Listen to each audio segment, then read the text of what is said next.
It's episode 78 of the Mysteries of Selindor. Wow. And last time on episode 77, we quickly ascertained the location of the dragon's hoard so that we could get the key the dragon was guarding into the temple that we needed to get into so that we could get the fuck out of this cauldron. So we crossed like this icy bridge into like a bi-cone thing. It was like two ice cream cones smashed onto like a ball of like swirling slushy ice, and it kind of pulled us inside. And we there was a lot of shenanigans in the room. Honestly, there was like mermaid statues, and then there was like other statues, and a cauldron that came up in the middle with like a map on it, and we fucked around with that and found out that we were actually fucking around with the actual cauldron. Like if we did something to the map, it happened to the world. So we used that to dump the matron and her stupid chicken hut into the icy cold water. Sorry, not sorry. And we were giving a bunch of stuff to the statues because they were giving us gifts back. And then like this cackling madman came down from the ceiling and hit me really, really hard. And got away with like a hammer or something.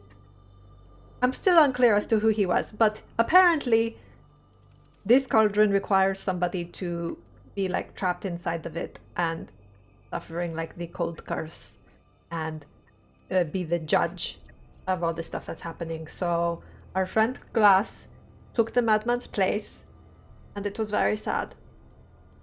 But now people should be able to get out of the cauldron.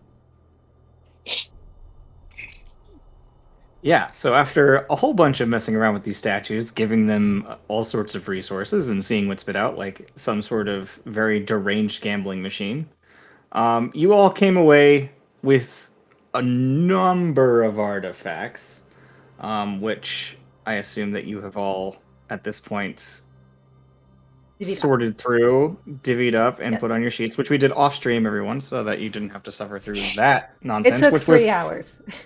was a long time. And having gained all these different pieces of equipment and sorted out these strange boba orbs, as we've been calling them, you're all very tired. And you feel yourselves weighed down by everything you've experienced. And rest is on your mind. So,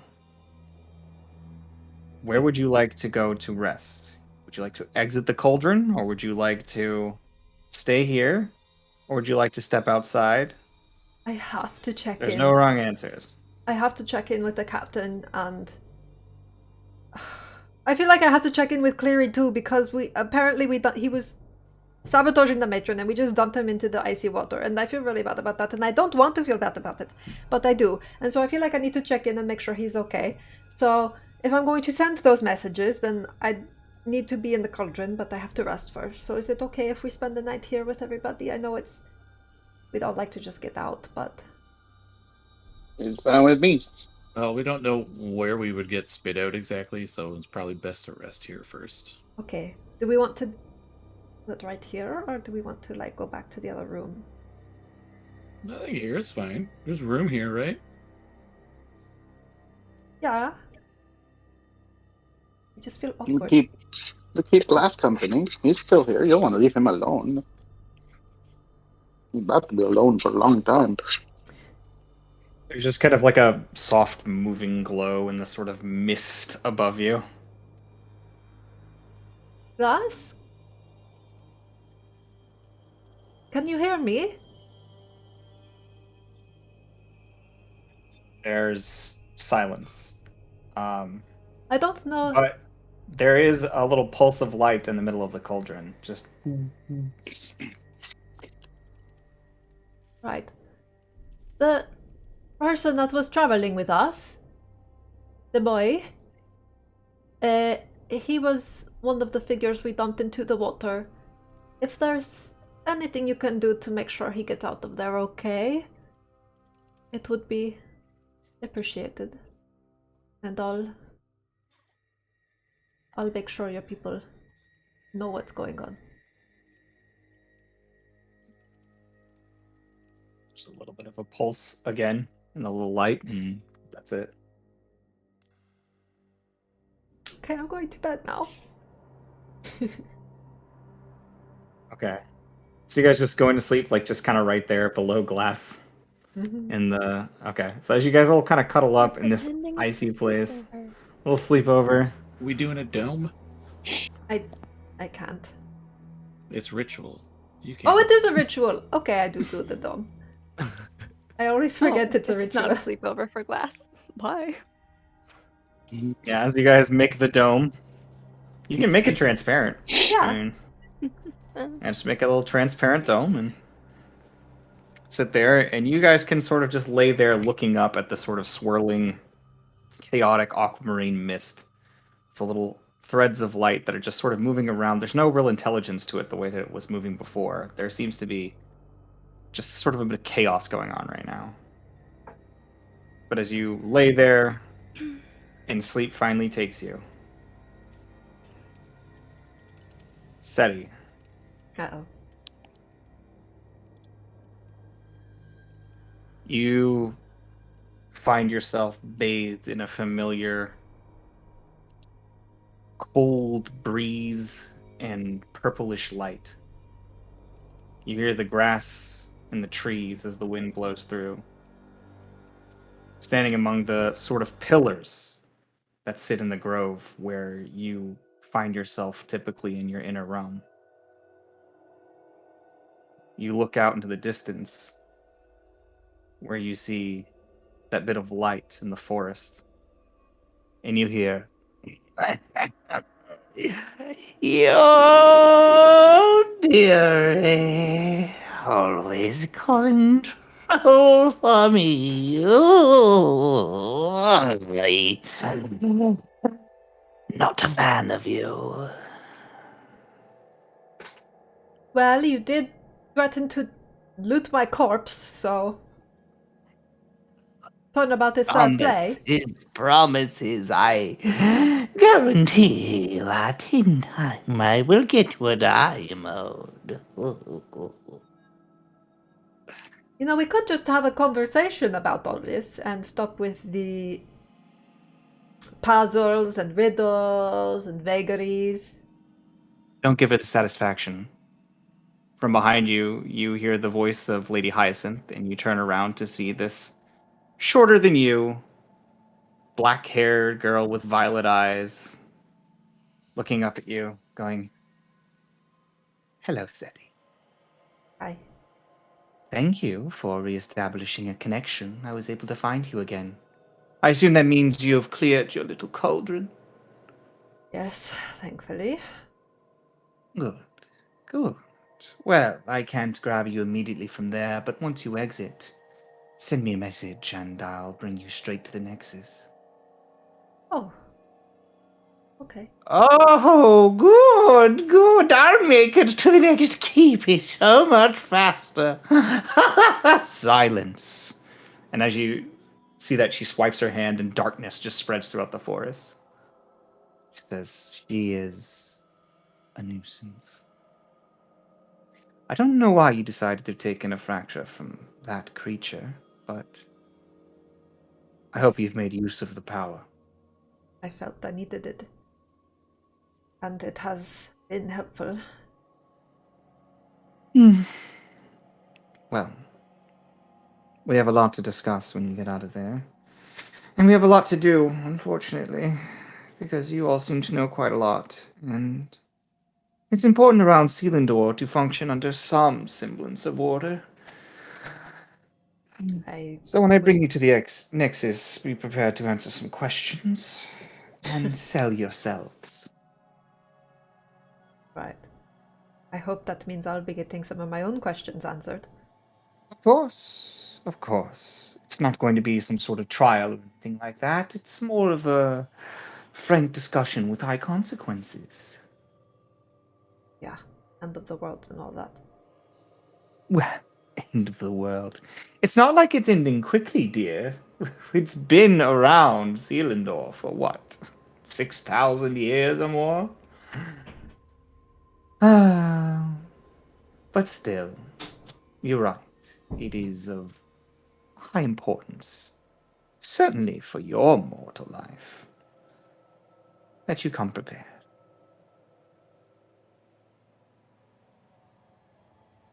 Is there any specific preparation you would recommend? Any nasty Keep- surprises I should look out for? Well, I hear a funny little tale. I heard from a mutual acquaintance of ours about your lineage, of which I've been quite curious up till now. I assumed you knew.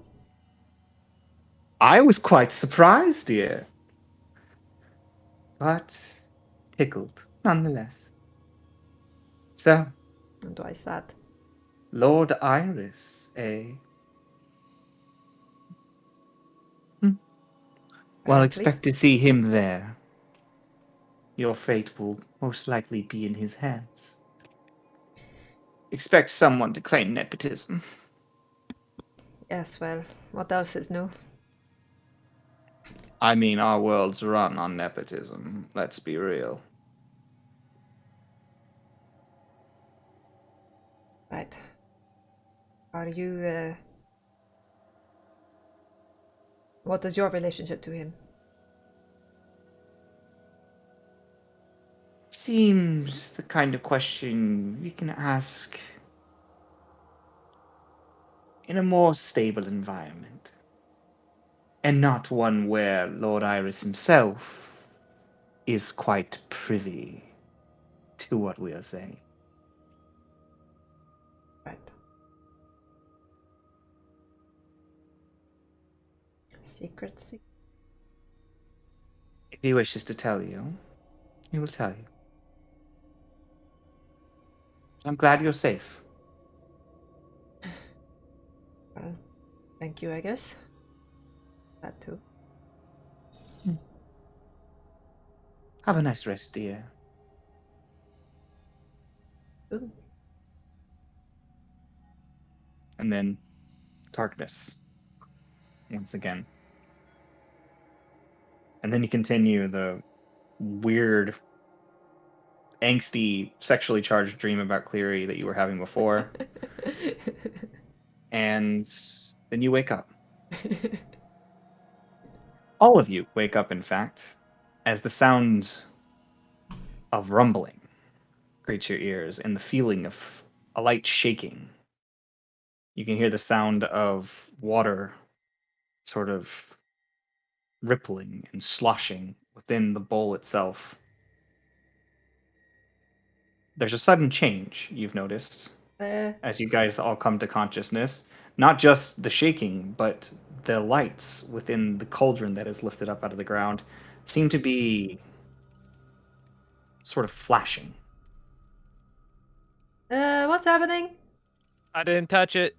What's going on? You guys feel a weird sensation, and you become weirdly aware of your sinuses in your ears suddenly. As it feels like you very quickly changed altitudes. Oh, I don't like that. Suddenly, light begins to change on the cauldron as water pours off into streams coming out the sides. And as they do, they freeze. The rumbling stops. Last, what was that? Blink once if everything's fine? I don't know. What? It's all it is. They lifted the bowl, remember? Like we did in the other one. Ah. Lift the bowl, open the paths. That's all. There's a little pulse of light. Oh, I hate that. I hated it the first time so much I blocked it from my memory. That just made the second time so much worse. Sorry.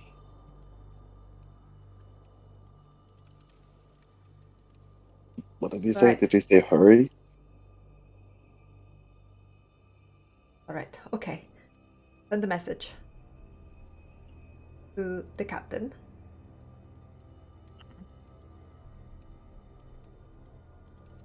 The center is open. Blas is here, but different. He'll look after you all.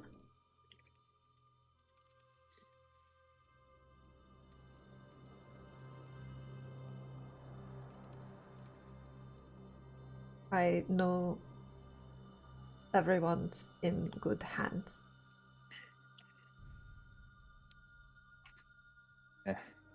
There's a moment, and then Well, that's good to hear. I'm glad to hear you're alright, but you sound sad, Durley. Oh, I hope everything's alright, but we'll head that way as soon as we can.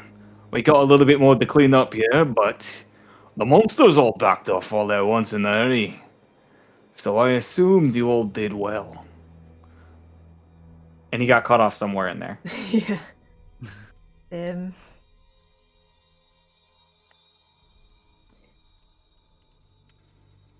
I don't feel like I need to reply back. I don't have anything to add.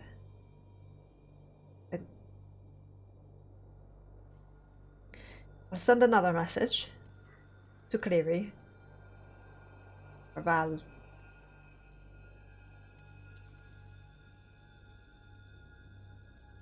Are you okay? I didn't mean to dump you in the water. I feel bad about it. I hate that I feel bad about it. But I still want you to be alright. You need help.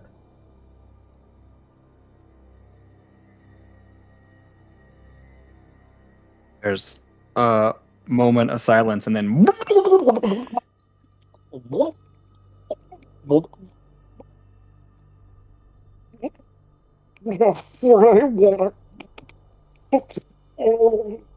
I'm fine. Welcome, body's hard to get up. You're good. I'm sorry. I wish I could talk to you soon. that's it. Isn't the spell telepathic? That's fine. I like it this way. Okay. He responded like Mitnir. Just yelling it instead of thinking it. He's so stressed from being underwater, he forgot how it worked. He also forgot he could breathe underwater. It was a horrible time for him.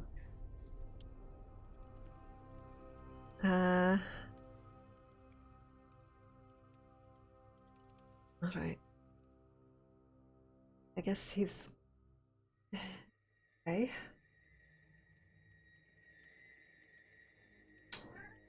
I guess that's it. I think we can leave. Us. You. Kind of just a little pulse. Like it's not even like a direct response kind of pulse. It's just comforting kind of pulse. Right. Right. Let's go. So you guys make your way to the edge of this sort of three-bridged chasm. Below you, you see the whirlpool. Although it didn't seem to disturb you in its sleep, it wasn't roaring. It's relatively quiet considering how much water is just sloshing into this vortex below you. It gives a bit of a glow, and you can see the diving mermaid statues going into it. It's pretty precarious looking. I want to link arms with whoever's nearest. I will link arm. Grim is gonna put on his fez, turn it on. I think our hats are actually like internal gemstone thingies now, right? They got Yours are, not mine. yours didn't. He decided to keep his fez, I think. Okay. Yeah, they I got think, turned like- into like amulet things. Yeah, mine's still a hat. Okay. Not gonna hold anyone's hand just in case shenanigans occur. Alrighty. Babsy is gonna reach out like, you sure? I'm sure. Rope Mitnir in. Mitnir just does like bear hug and just like tips over the edge. Yeah. So I guess it'd be the three of us. And, Yeah. I don't know. Is Grim linked in there? I don't know. He's just got a tentacle arm around all three of you. Yeah, just kind of like gets pulled in, just like okay, and just tilts. And then once you guys start to fall in, I'll do a little front flip cannonball. Everyone else is going to Show pull off. Wow, so fancy. and then Little swan dive. lands right on a rock, dies, Cannonball. falls into the water, slides into the water, comes back to life. No, I'm just kidding. And then Northot grabs him and kills him again. I get knocked out, and the devouring armormech is just eating me. As you dive into the water, you all Cycling. find this familiar sensation of being jostled left and right into this sort of tunnel of forced pressure of water spinning around. It's just the most insanely fun water slide, but also scary because of the intensity of it. That's what you all see.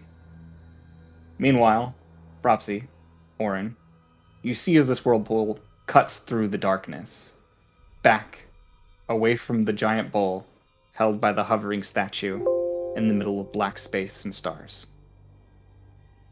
And as the two of you, in this sort of frozen moment with the rest of them, are sliding down in this whirlpool, you see yourself heading back towards Selindor. This sort of shadowy frame, this tree, its roots connecting. And for the first time since you guys have gone through this, you haven't seen the connection, but you're starting to get used to the path. And you know that you're heading to the Underwhelm. You know you're heading to the Sea of Strife. You know its relative location based on how you're traveling towards the tree. You're getting a feel for this kind of travel. And so I want you both to make for me, I want to say, a survival check. Can you roll for me? No. Yep. Seti, you might have to send another I got a message 14. to tell the captain to I jump. believe into I the have a whirlpool. +9 in survival, so I better do something good. You do. Oh yeah, you got 25. 25.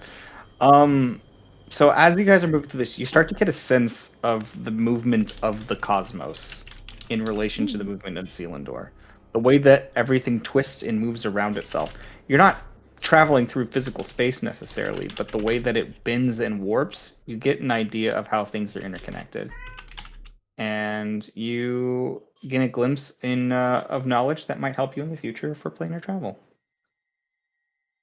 So just thought I would mention that as you all find yourselves scattered back out in front of a statue. The statue that is hewn into this wall looks like it's made out of iron. It's rusted, it's covered over, and you can see that it has the cauldron in its hands. And once again, as you're all spinning out, you can see the frozen disc, the mountain in the center, as this cauldron has once again become a miniature representation of what's inside.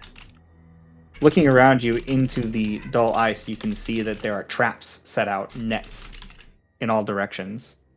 Big iron gates that seem to be encapsulating this entire area. You can see that there are individuals moving some 200 or 300 feet away near one of these black iron gates in the nets. You can see that they're just slowly scooping up pieces of what appear to be aquam and putting them into receptacles. Just like shouts out like, "Hey, where are we?"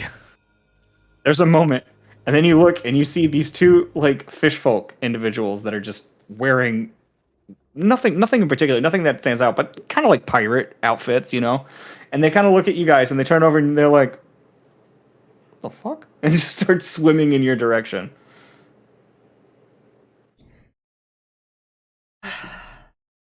Wash Anybody- buckler fish people. Anybody like to do anything?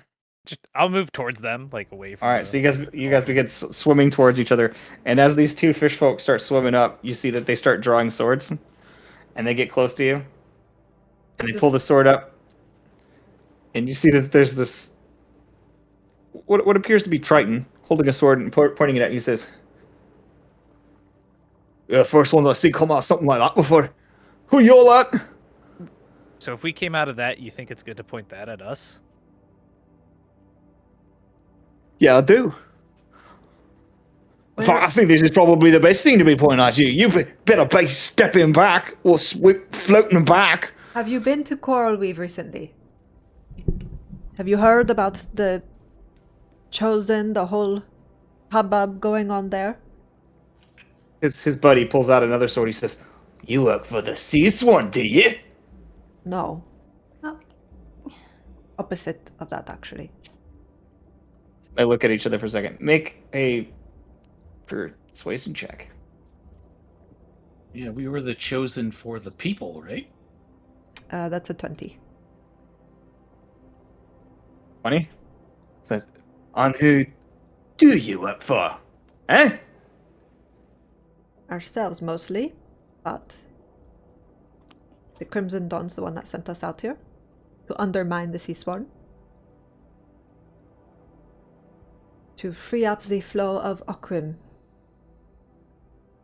Which I see They you look are at all each other taking for a advantage second. of. Oh, you're they welcome. look at each other for a second. They're like, All right then. Fair enough. Right. Well, we're gonna put you in irons, okay? Just for a little bit, right? Until we can get your identity sorted. And then, He's gonna if adjust our his height captain and just, like, approves, stare down his snout Yeah, at him. then we'll take you to the Crimson Dawn first thing tomorrow. We don't have time for that. yeah, that's not going to happen. Now you listen here, man. All right, we're gonna be doing what he says. Yeah. Orin's gonna pull out his seal and contact Lady Ushidin.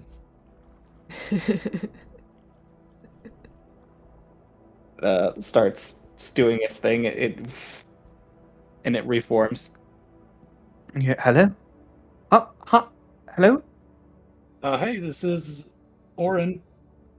Oh one of your yes. chosen. Oh my goodness, we haven't heard from you since you asked us to investigate the cauldron. I Oh yeah. assume that you have come back out, but I've actually got some agents there, which we've begun investigating, and we found loads of people who have made their way out. Fish folk, lost civilization of them. Cool. Yeah. So we just finished opening a second cauldron. I beg your pardon? Yeah. Does your seal track people? I don't know if mine does that, but you can probably see where we are. It does not, but I can check. Give me a moment. There's just a moment, and then she comes back and she says, You're the Sea of Strife. Can The you frozen depths, you've completed the Cauldron of Judgment. Yes, that's the one. No one has even returned from there. It is blocked off, sealed. It is death to enter there, and you've opened it. Yeah, it's a lot less deathy now. I will let the Crimson Dawn know immediately. We had no idea that that would open. tell her to tell these people to help us? Oh right. So we got these two people here. I'll just turn the seal and point it at them. There. towards the seal, they see Lady Ushidin, and they're like, and they look at it for a second, they're like, Our path.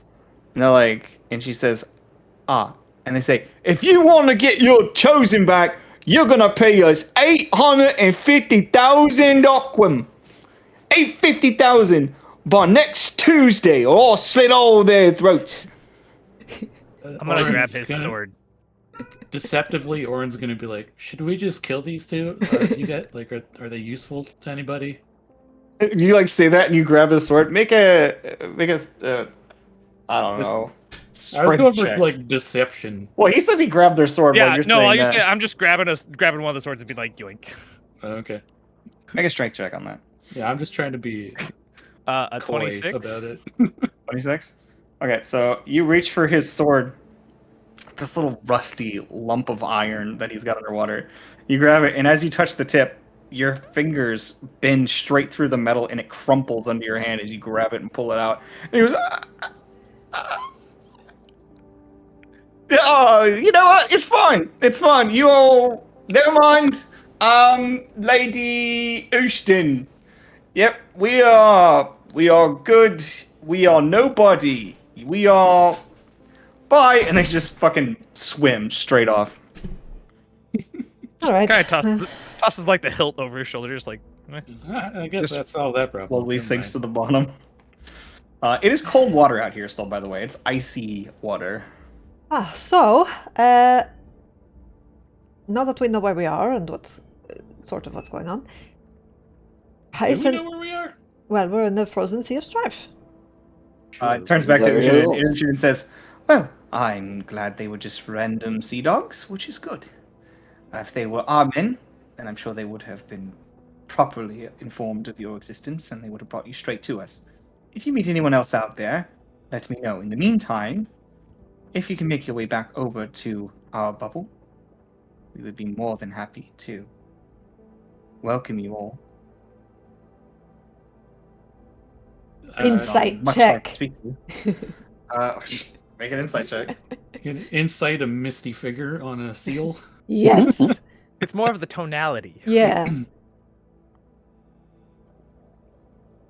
Ooh, that's a 12. Well, and she seems like she's being legit. Again, she's on a misty thing, and you're underwater. Everything seems kind of wishy-washy. Wishy-washy, bubbly wobbly. We will try Lovely. to make our way there. Wibbly wobbly, timely wimey. Wishy-washy, wobbly wobbly. Not totally good with directions in the water. Right? We'll do our best. Very well. I look forward to hearing from you soon. Boop. All right, so we could do that and go That back. was my one call for the day. Oh, do you need calls? I have unlimited calls. Lady Hyacinth came to me in a Depends dream. whose numbers you have in your seat. They're just talking about their fucking Cell phone cell phone plans. service. Yeah. Oh, you have Yeah, I Verizon? got- Yeah, yeah. I know. Verizon, yeah. Look, I got my fair 5, okay? Guys, Lady Hyacinth came to me in a dream last night and was saying all this vague shit and being like, you know, fey about everything. But she did say if I sent her a message as soon as we were out of the cauldron, she would yoink us back to Selindor. If we want to go back right now. It's an easy way out of here. Wait, are we not in Selindor right now? I mean, to the Nexus. Oh, okay. Because Um, I honestly don't know how to get to the bubble from here other than just swimming, and that sounds not good. I mean, I suppose you guys could turn into like whales or something and carry us. I think Well- Grimm's seal can give directions, right? Take us to Ushiden, I guess. She's in my contacts. Crimson Dawn Bubble. That's where we want to go. Yeah, sure. It's about 50 miles, you would think, to where you have to go, swimming underwater. That's a Is long there- way away. How far is there? There is a surface, right? Mm-hmm. It's just it's part of the. So you're in the lower bubble, which sits at about a depth of about like 2,000 feet. Above that Ah. is the common seas, which spread out and around, and then move into the swamps that go out beyond and around in the where you were. God, what's that called? Swamp Side. Remember Swamp Side you went to?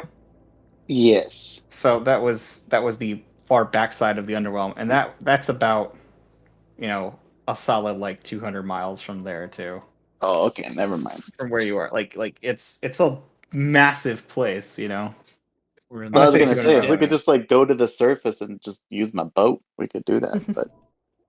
But Yeah, it's this place is pretty big. Traversing it underwater would take a very long time to get there. You're best off in some sort of vehicle.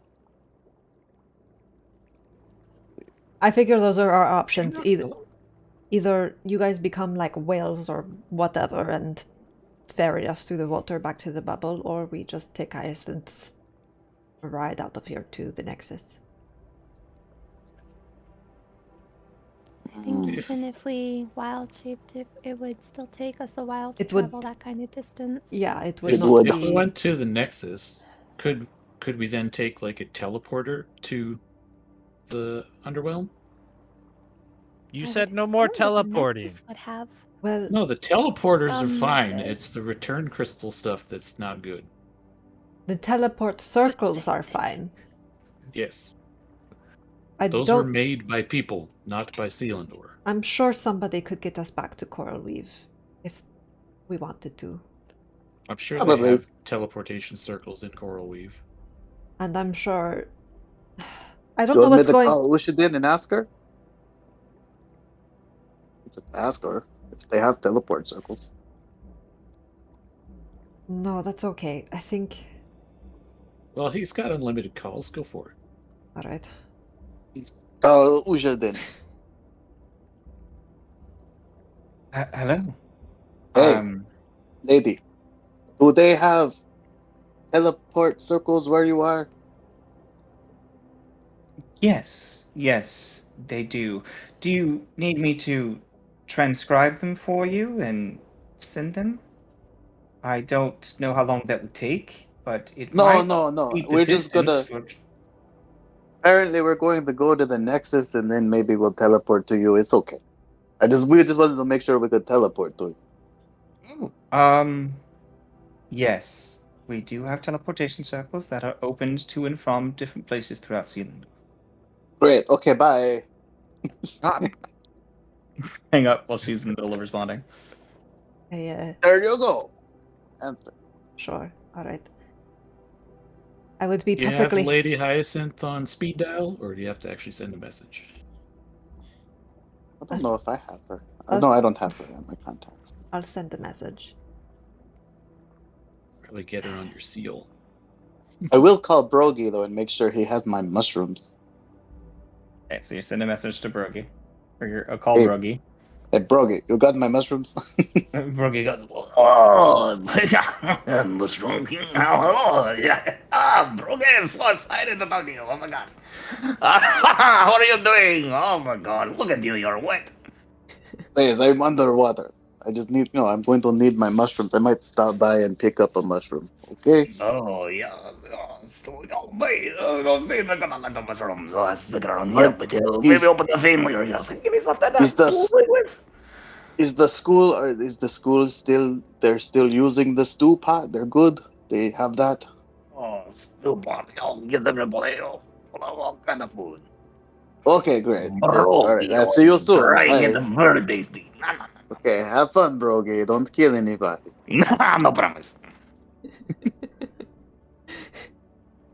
Yeah, that's it. Okay. Well, that's The only happening. words I understood from that were the no promises. Like the entire thing. That's all I got. That and Brogy. Ernie's still in in Coral Weave. I think he's with Ushidin still. I think we brought. did, we Ernie bring, there. did we bring Ernie underwater? Did you bring a pig underwater? We A brought him to giant the bubble, but we pig? didn't. But we didn't bring him. But we I thought didn't you bring left him. them with the hag. No, Yeah. like, well, they might have sent him to there. Wait, hold on. I mean, because I know he was underwater at one point, or he was there with us at one point. Oh, he is there. I think we had him like stapled there. Yeah, I It's think we been did. 5 months. Who knows? Yeah, I think think that I- sounds right. I think we did. I think because I think they were. I remember them being confused at why there was a giant pig. So I think he's still down there. Anyway, we'll get there soon. I think you or some of us were like teleported there. Yeah, I was teleported there and I brought Ernie with me. Yeah, Mhm. so some of us didn't actually have to go through the water to get there the first time. Nos is through. Okay, you gonna Yeah. call your lady? I think it was you, me, and Bropsy So yeah, here's because we went to different places and we met up and then teleported there. here's the thing about this. Hyacinth isn't exactly a friend, all right? She's up to some shit. She said she I mean, would take we've all us met her. right, but she said she would take us to the Nexus, and I don't know what's going to happen where she drops us. So I just want everybody to be prepared for difficult conversations. You look like Minya you have a pulls out little his T-Rex arm with the way you're wearing the shirt.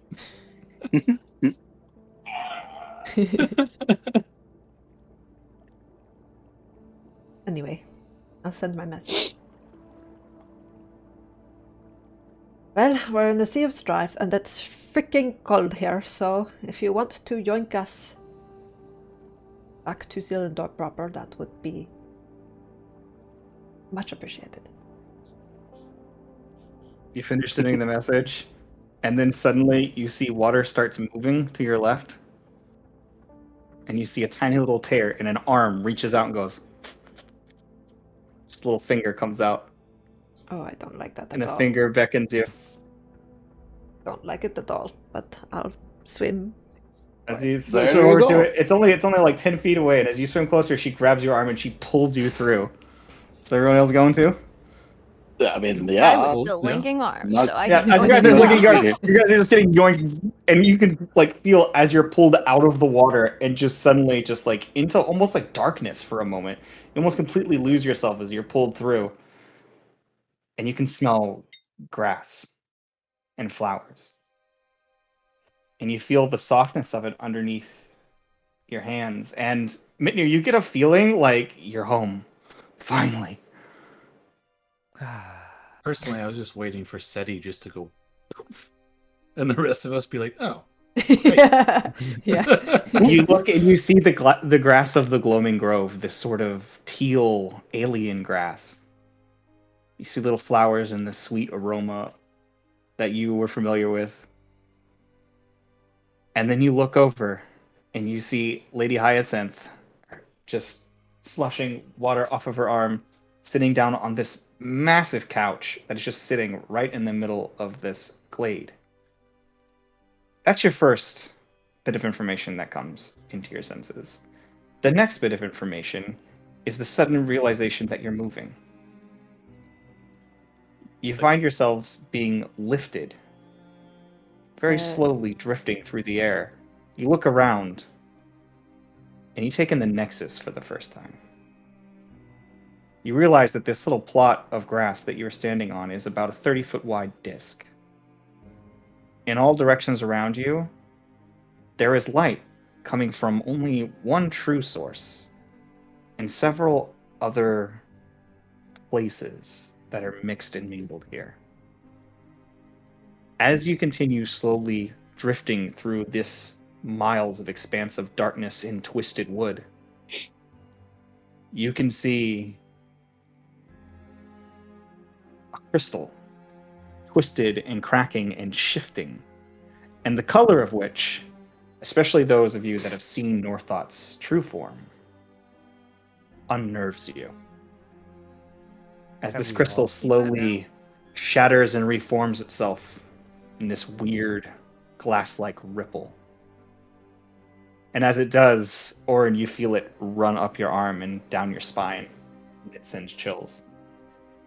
Looking around in all directions, though you're slowly moving, you can see the base of several different pieces of the trunk of Selindor twisting and skyrocketing upwards, surrounding this massive crystal.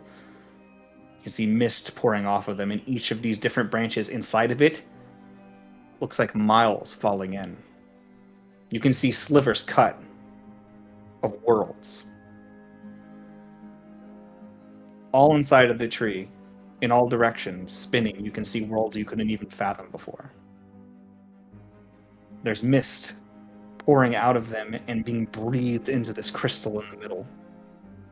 Below you, you can see that it falls deep down. The roots don't have a solid point in the center. Instead, you can see all the way down to the crystal undercity. This crystal itself continues to spiral through. As you're hovering along these discs, you can see all of this. All this darkness. And the only feeling you get, Orin, is, oh god, I've been inside this place so many times. Just not all dressed up. It feels like you're inside of that same sort of cylinder where all the little Northots crawl around, moving in and out of these portals. It has the same sort of feeling of immensity, looking up towards the mist that it fades into above. And then you can see that there are several more platforms. These different discs that are floating around, being propulsed by some sort of blue flame beneath them, and moving about this space, hovering in all these different directions. You can see them docking and loading onto a mixture of wood twisted into a sort of pale gold with blue lights moving through it. You haven't experienced anything like this before. And as you find yourself in this space, moving on Lady Hyacinth's floating little patch of grass with a fabulous couch on it. She sits down, collapses, throws her hands out, and goes, oh, moving you spatially without Northot noticing. Oh, I am good. I think Sati just has fallen to her knees in the grass and is like just taking in all of this. Yes, if anybody has any specific questions, I didn't have time to draw all this, so. But how does this all fit inside of a tree? She looks at you for a second, and then she looks at him, but just really inquisitively, and then she looks at the rest of you for a second, just looking for your reaction. And then she looks back at him. It's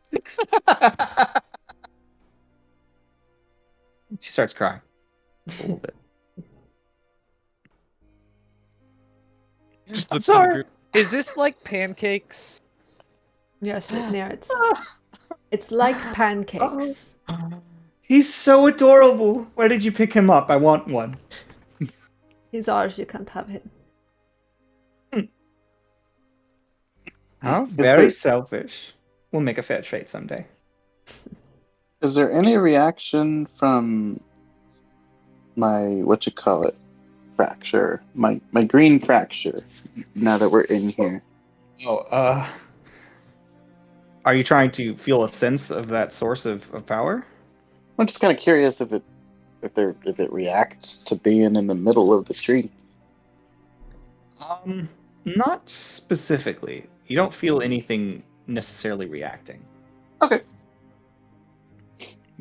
But as far as your remembering goes, and I might be mixing this up as well, you can feel her if you seek her out, but she doesn't seem to have any physical representation within you that you can normally feel. Yeah. No, I was just curious if anything was different with her. No, being it in seems here. she doesn't seem to be reacting in any way that you can feel. Okay. Any other questions as you guys are moving through this area? Lady Hyacinth is lounged on the couch, and you guys are drifting at a pace of just a few miles per hour, but moving both vertically and horizontally.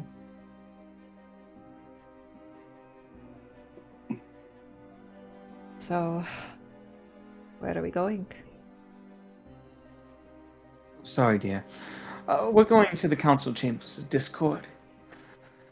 We'll be having a small meeting with a minimal number of members of the council who will decide if you are all to be verified. Meaning. Give you a specific place among the higher-ups of Selindor. Agents of the council, as it were. Right. Okay. Well, Sati starts That's fine. prestidigitating all of the like ice and snow and dirt and stuff. Fluffs out her hair. Jeez, this thing just keeps rotating.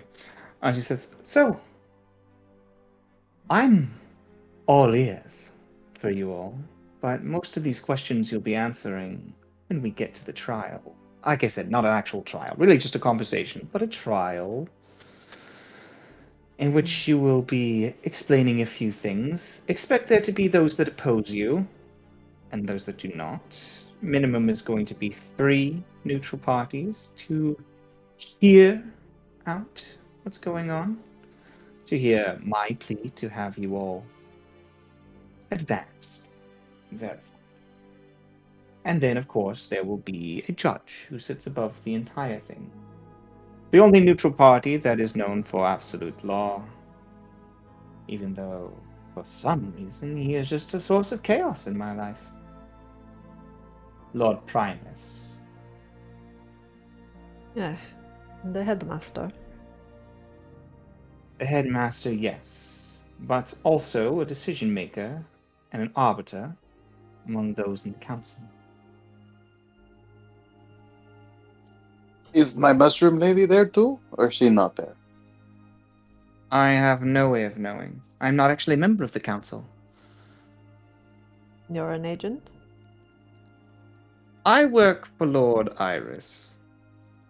He is technically the representation of all of the Feywild. Whereas my sister and I do not see eye to eye. Who's your sister? The fiery one, right? The one that asked you to steal one of my flowers, remember? Yeah, that lady. Right. I don't know her name. She's just like, I believe she goes by Poppy? Poppy. Yeah. oh, that's right. She's the, Red the little. flowers, beady little black eyes. Ugh, she creeps me out. Yes. She says with her beady little black eyes with burning I mean, purple you just because that kind of puzzle irises. face, just like thinking, what? Like, So- Warren just leans into SETI and is like, we should probably contact her at some point. We've been away for a while. There are a lot of balls we left up in the air. But I think we've missed a lot of classes too. Oh no! We're gonna certainly. get kicked out of school, guys. You should have picked a school where they don't give a fuck. I'm not sure what our school thinks of us. I'm sure they'll understand there were more important things. I don't want to go back. Can you imagine Is- going to school after all this? Is Cleary going to be in trouble for not taking care of all those students he was supposed to take care of? He's going to be in trouble, but for a lot more than that. Oh, I am very curious as to what you're all talking about. When's the last time we talked to you? Oh, well, I visited my dear friend here. But, with the exception of that, the last time I spoke to you was, The Oh. Grug Village? no, I believe the last time I spoke to you properly was when you stole my fracture. Yeah, someday we'll find out what she's doing with that, but again. Probably something incredibly perverse. She's such a creep. I mean, short version, we just got out of 2 ocean soup bowls and fought things there. Yes, I heard. I heard you ventured into the little water bowls and splashed around. Well, I want I'm to much know. more curious as to what happened with the trial of elements that my sister sent you to go seek. Right. Broke it. That is usually something that I would have done as your guild master. Well, But we I didn't understand. break it. We completed it. That is a conversation for another time, I think. Tomato, tomato. But I want It is to a know. conversation for very soon. Yes. I'm pretty sure that's going to be the main conversation because Selindor got a little rattled after that. Be prepared for opposition and those who might actually admire what you've done. I suppose a matter that we could discuss right now between us is that after I took the matron's fracture, you told me the next one would have to come from you, something you chose. Yes. I am curious what you have chosen or will choose. I want to act coy, dear. I really do, but the illusion of my choice was merely a small glamour. It's not truly my choice. There's one that's destined for you. Not picked by me. By who then? Lord Iris? The Dreamweaver sees potential in his daughter.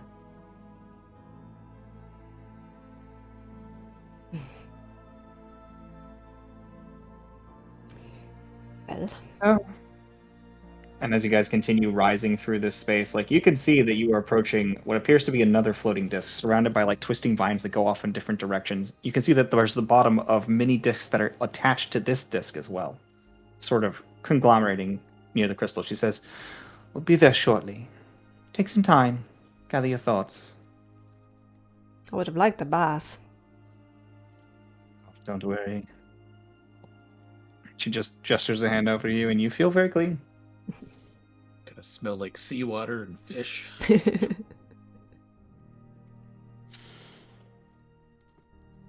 Oh, I well, have a question.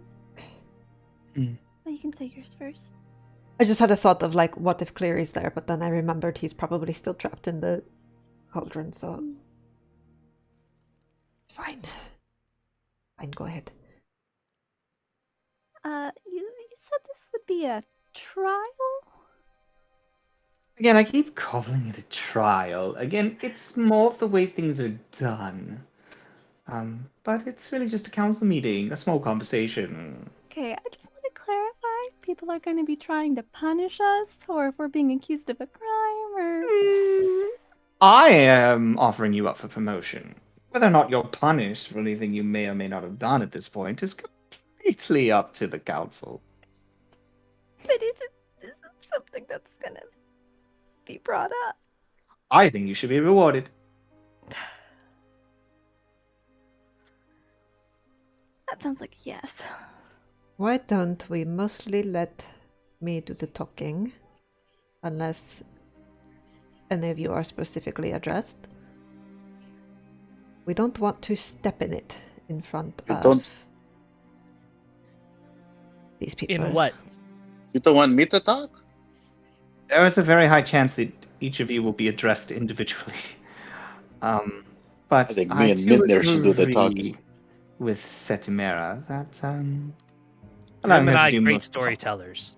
We are very good. That's the problem. We need to be very choosy about the stories we tell and how we tell them. The best story, which is ours. Hun, please say the bare minimum when you are asked questions. Please. Because these stories are amazing, and we can go around telling them at bars and wherever you want, but here, people could get mad at us for these things. Yeah, save the stories for the Blue Man Group, Yeah. when we can make some money. Wait, you think I can And make some then- money here? Not No. here, no! We save it for later, and then it's an exclusive behind the scenes story. That'll be so much more exciting. I'll try. Good job. I believe in you. Then she turns around to the other ones and she just shakes her head like she does not. Lady Hyacinth is just watching this with glee. She's like, I love a good manipulation. If birdies could roll their eyes. As you guys wait for these last few moments, you feel as the disc begins to rise up, and the roots reach out and grab the disc and begin pulling it in. And docking Orange it. is just gonna lean into Seti and be like, "How honest are we gonna be here?" We'll have to feel the vibe in the room to know for sure. As honest as possible. I believe it would be unwise to lie. Yes, no outright lies. Well, I'm not saying lie, just But we might Don't not tell want to them tell everything, you know? everything. You know. Minimal answers. Yes. People, we As- don't know these people. They could use what we tell against us if they know I think everything. we're probably gonna know a few people here. Well, not all of them, I don't think. We know the Very headmaster dears. is a friend. Hyacinth stands up and starts walking and starts pulling you guys along. All right. Said he does a couple of last minute disguise self costume changes. Like, what if this? No, this, no. And then she's like, And just drops it Hair still because slightly dripping. Ocean She water. walks with complete confidence and Prestidigitates the kind of water like away. leaving you guys in the dust. You look around and you can see that there are actually other discs that are here as well. You can see a few of them, and they look Orin wildly stops for a different. second to fix his hair, but then he remembers, oh yeah, it just floats. Never mind. Perhaps he does that whole mother like, oh, I got it. All Get a right. smudge off my cheek. With your hand. As you look at this, you can see twisting roots on a sort of, this sort of like pale gold metal disc with the lights, and everything seems more or less similar. But you see what appears to be sort of like a mother of pearl like material, making these large constructs that stand on either side of a door. The door itself is made out of an innocuous material. You're not sure exactly what it could be, but the structure itself seems to be made out of the same sort of shell-like material as these constructs. It's white and sort of gives off this myriad of different colors that sort of shine off of it in all directions. It's made together and held together by overlapping pieces of wood that are intricately woven together with some sort of intelligent design that still looks like it was done naturally. Separates it into all these different pieces that collide together, creating a sort of dome of white, pearly shell and raw wood. Seeing all these weird discs in the surrounding, I won't describe any of them unless you guys have any specific questions. You begin moving forward towards the entrance hall to the Council of Discord. Letty puts on her glasses. Do the discs have the like colorations to them, or are they all just very plain? The discs on the bottom are more or less the same, but they're varying different sizes. Some of them are 10 feet across. Others of them that you have perceived going by are acres. I was just curious if they like any resemblance to like the schools, how they're all the different like schools, like These are the At the top of each one of these, there's completely different materials. Midnir, they're So, the like- slices of the pancakes. They basically look like slices of pancakes. You just can kinda, see like, that there's snarls one at that. docked that is literally just a giant bubble filled with water. You can see that there's coral inside and fish folk standing around inside of it, and it is a few acres in size. Or, so actually, Representatives it's of about the half acre in different size. planes, basically. Hmm. Yeah, you can make out a couple of these different ones along the way.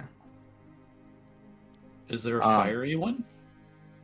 At the moment, there is not a fiery one.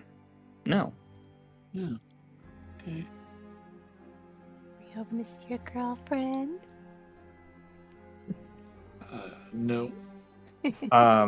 She approaches the door, and then you see the constructs. They just move their hands out, and they become like the shell-like material becomes an extended blade as their arm just becomes elongated and sharp. They cross them, and they look over in front of you, and then she says, "No, boys. I'm here for business." And then she just gestures her hand up, and a sigil appears, and their blades move back apart without saying a word. She says, "Come on." And the door just opens as she approaches.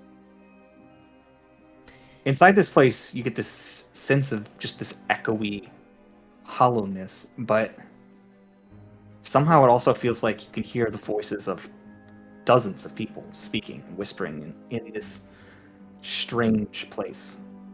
The walls have a shine to them, but there's no real light source in the room except for a ring of colored lights that hangs from the ceiling. Each of these little lights shines a different color, those that are lit.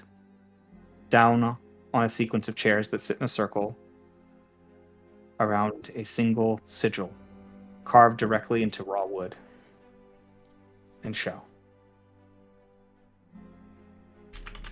Looking into the room, you can see that there is a circle of what appears to be 16, 17, 18, 19 chairs, somewhere around there. Hard to count as you're making your way through. But you can see the number of lights that are on, and the number of people sitting directly below them. you can see a familiar old entity sitting on what appears to be a hovering gearwork chair. The blue light, very much like the discs outside in make and design, but it has a backrest and armrest, and you can see this little old man sitting there smiling benignly. Is that the He's headmaster? bathed. He's bathed under. Yeah, you recognize Headmaster Primus sitting below a blue beam of light that just seems to sparkle around him and make him just look majestic in a sense. A few seats over from him, you can see that there are empty chairs in between them, but there is another chair that houses an individual who is sitting in. Oh gosh, let me get to this real quick because I've got like 18 pages to swirl through real quick.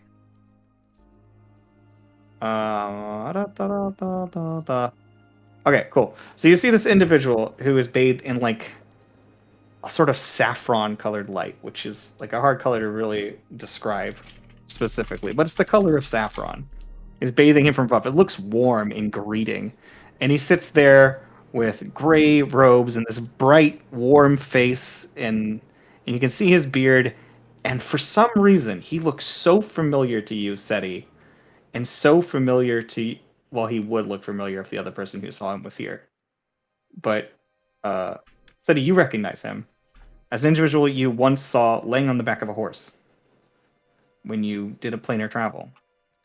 He quirks a smile at you, but says nothing. I don't remember what his chair looked like. I feel bad about it. Oh no, it looks like it's made out of wood and it's got like little bonsai trees growing out of it. Wait, so do I recognize him then too? I guess. Were you there? Mitnir was there, yeah. Well, yeah. I wasn't sure if it was Mitnir or. I was like- Very. I couldn't find it. I went searching for this and I couldn't find it. It was Mitnir. Okay, yes, Mitnir. Yeah, you recognize him too. Oh, it was when you guys went for the Celestial Gates. That's Mhm. one. Yeah, so you guys look and you see him, and he's just sitting there, and he sees you all, and he looks at you and he just smiles benignly. Just give There's him a another nod. individual sitting in a chair that looks like blood-stained wood was used to craft it. It's rickety. It's messed up. He's got light bathing down him from above, but it just looks like it's. Oh God, what was his color? These are important, otherwise I wouldn't spend the time on it.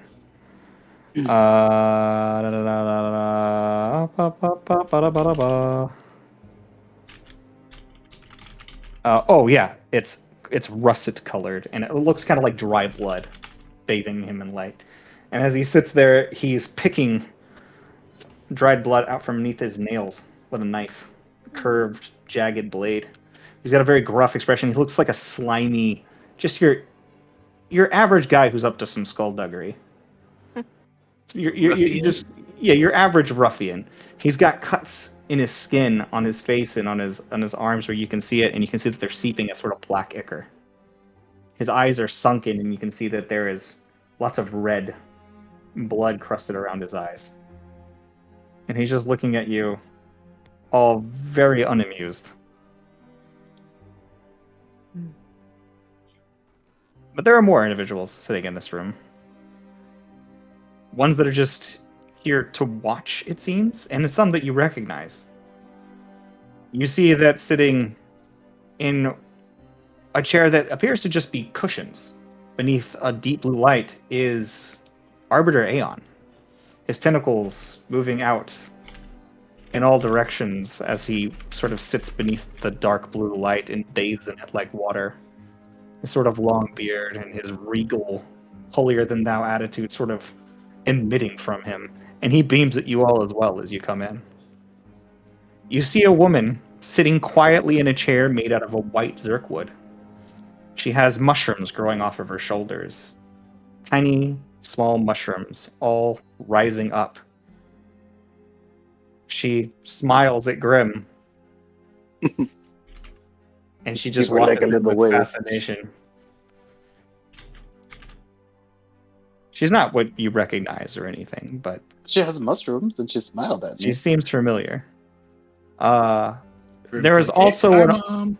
a middle-aged woman with tan skin, white hair, just wearing a simple outfit, sitting on a wooden chair and bathed in golden light. And she seems to be looking at all of you with a stern look. And then there's one more individual that stands out oh so tremendously. Sitting there with a hood covering his features to some extent. A very furrowed brow, and you can see white hair sort of wisped underneath, short cropped. And you can see his eyes are burning in a color that looks like a sunset. He has very sunken features, but they're striking in a sense too. He looks at each of you as you walk in, placid non-fascination. And as you all begin entering into this space and Hyacinth drags you behind, another person bursts through the other side, flies in without even touching the ground, his feet just dragging in the air. As he comes and he sits down on what appears to be a white gold throne, bathed in pale blue light. He sits down with a very gruff and angered expression. He says, "Let's get this started." Lady Hyacinth brings him in and says, "Well then, Council of Selindor." She bows deeply and dramatically. "I'm Lady Hyacinth, and I come bearing new recruits, known as New Death, and I stand here as their representatives to have them verified and given the rank of aspirant." Everyone is quiet for a moment. Betty follows her lead and bows. Suddenly Primus starts going, "Well, okay then. Sounds like a fair deal. Let's get this whole thing started then, shall we? I'll go get my notebook." And we'll go ahead and take our break. So we'll be back in about 5 minutes, guys. See you soon. Yee. I like how Seti's the only one. And we're back, everyone. So as Lord Primus grabs his notes, he turns and says, "Alrighty then, so let's get down to it. Well, let's see how we have here. Calling in the Court of Discord to discuss the Team New Death. We have with us here today, standing as the Negative Herald, Reg of Gehenna. Yes, you are in attendance. Good. Check off here. Please, Primus, don't make us go through this every fucking time. It's such a pain. It's a chore. No. Reg, it's a good time to just relax and accept things. There's no reason for you to get so upset. Shut up, Magister. You're pissing me off too. What are these weak fucks even the point of? I mean, look at him. I could kill them so easy. Does that you actually wave? Yeah. He kind of just scoffs at you. Oh, that's very nice. Thank you, Reg. I'm sitting as Positive Herald, Magister of Arcadia. Yes, very good to see you here. The old wizard that you guys have met bows. All right, and sitting in Proximal Herald, Lord Irish Dreamweaver. Thank you so much for being here. And you watch as Lord Iris, with his burning eyes beneath the hood, sitting in his chair of ombre glass, nods his head. Says, "Good. That is all in order. And the rest of you are here of your own free will. Didn't you have anything better to do? No? Well, that doesn't bode well for existence. Well, anyways, I hear that we have Lady Hyacinth here on behest of these individuals to raise them to the rank of aspirant within the resistance against Northot. That is correct, Lord Primus. The one, the prime. Oh, yes, flattery will get you nowhere. But thank you, I am the one. So very special I am. Let's continue. So, I understand that you all have come into contact with the individual known as Northot. And he looks at you all and he gives you kind of a wink because he knows this very well. That's correct. Ah. Hmm? And the first question we ask anyone making their way here, just it is a test, in your own words, who is Northot? A right fucking bastard. Very nice, very good, very good. Definitely a good thesis. Great. Can we do any better? Who else has something? Oh, you, the one with the flowy hair. What you got? Well, he is the bane to everything that is good in this world. Oh, ultimate evil. I hear you scoffing over there, Reg. And he's just like, he's a pretty evil dude. Yeah, definitely not wrong there. What about you, cowboy? Fucking grim. So say now To we me? find out which one of them thinks of themselves as cowboy. Okay, my cowboy. No, he's a mean tentacle goat that's trying to wake up a blind idiot god, which seems like a very weird and a mean name for a god. Holy shit, Ace in the hole from the dumb one. I'm surprised. Yeah, there's goats involved, tentacles, and blind idiot god is a really derogatory term for the dreamer. That's what they called them. Oh, that's really great. I'm impressed. Here, would you like a berry? It's good. Oh, you have berries. Okay, Oh, yeah, I'll and he take a tosses berry. I one haven't out eaten for you. yet today. I'm gonna train him to do tricks. So, It's not hard to do. what about you? Oh, sorry, I've got to do reverence for this one. Don't want to piss off any celestials. I'm sorry. Meet near Oxbockmotty. You're like, big, creepy goat monster thing that lives in a tree and has a bunch of like pieces of himself all over the place. To be Sounds conquered. like a Keebler elf, kind of the way you describe it, but yeah, not What's a too Keebler far elf? off. Oh, well, they're cookie baking elves from a very distant material plane. Wait, are you saying that Northot bakes cookies? Well, he bakes cookies and he gives it to all of you, and it makes you more powerful. Hey. All right, that was a freebie. What about you, little bird? What do you got? What's your idea of Northot? Who is Northot? Put simply, a threat to all we hold dear. Oh, alrighty. So, all in all, these guys are not so keen on Northot. Mark that down, heralds. And you see they're just sitting there and they're not taking notes, but they're observing. Now I hear there are some that have come to speak against and for, and they have questions. Oh god, I've got to find his name. Caleth Havar! You wish to inquire? Yes. And this is the one that was sitting on the white gold throne. He stands about 8 feet tall, pure muscle, blue skin, and there seems to be air just wafting off of him. He has raised, they almost look like brands on his skin that carve intricate shapes that seem to move across his body and seem active in the way they move. They mimic the flow of air. This is the one that flew in a huff. It says, I'd like to understand the involvement of these individuals in the falling.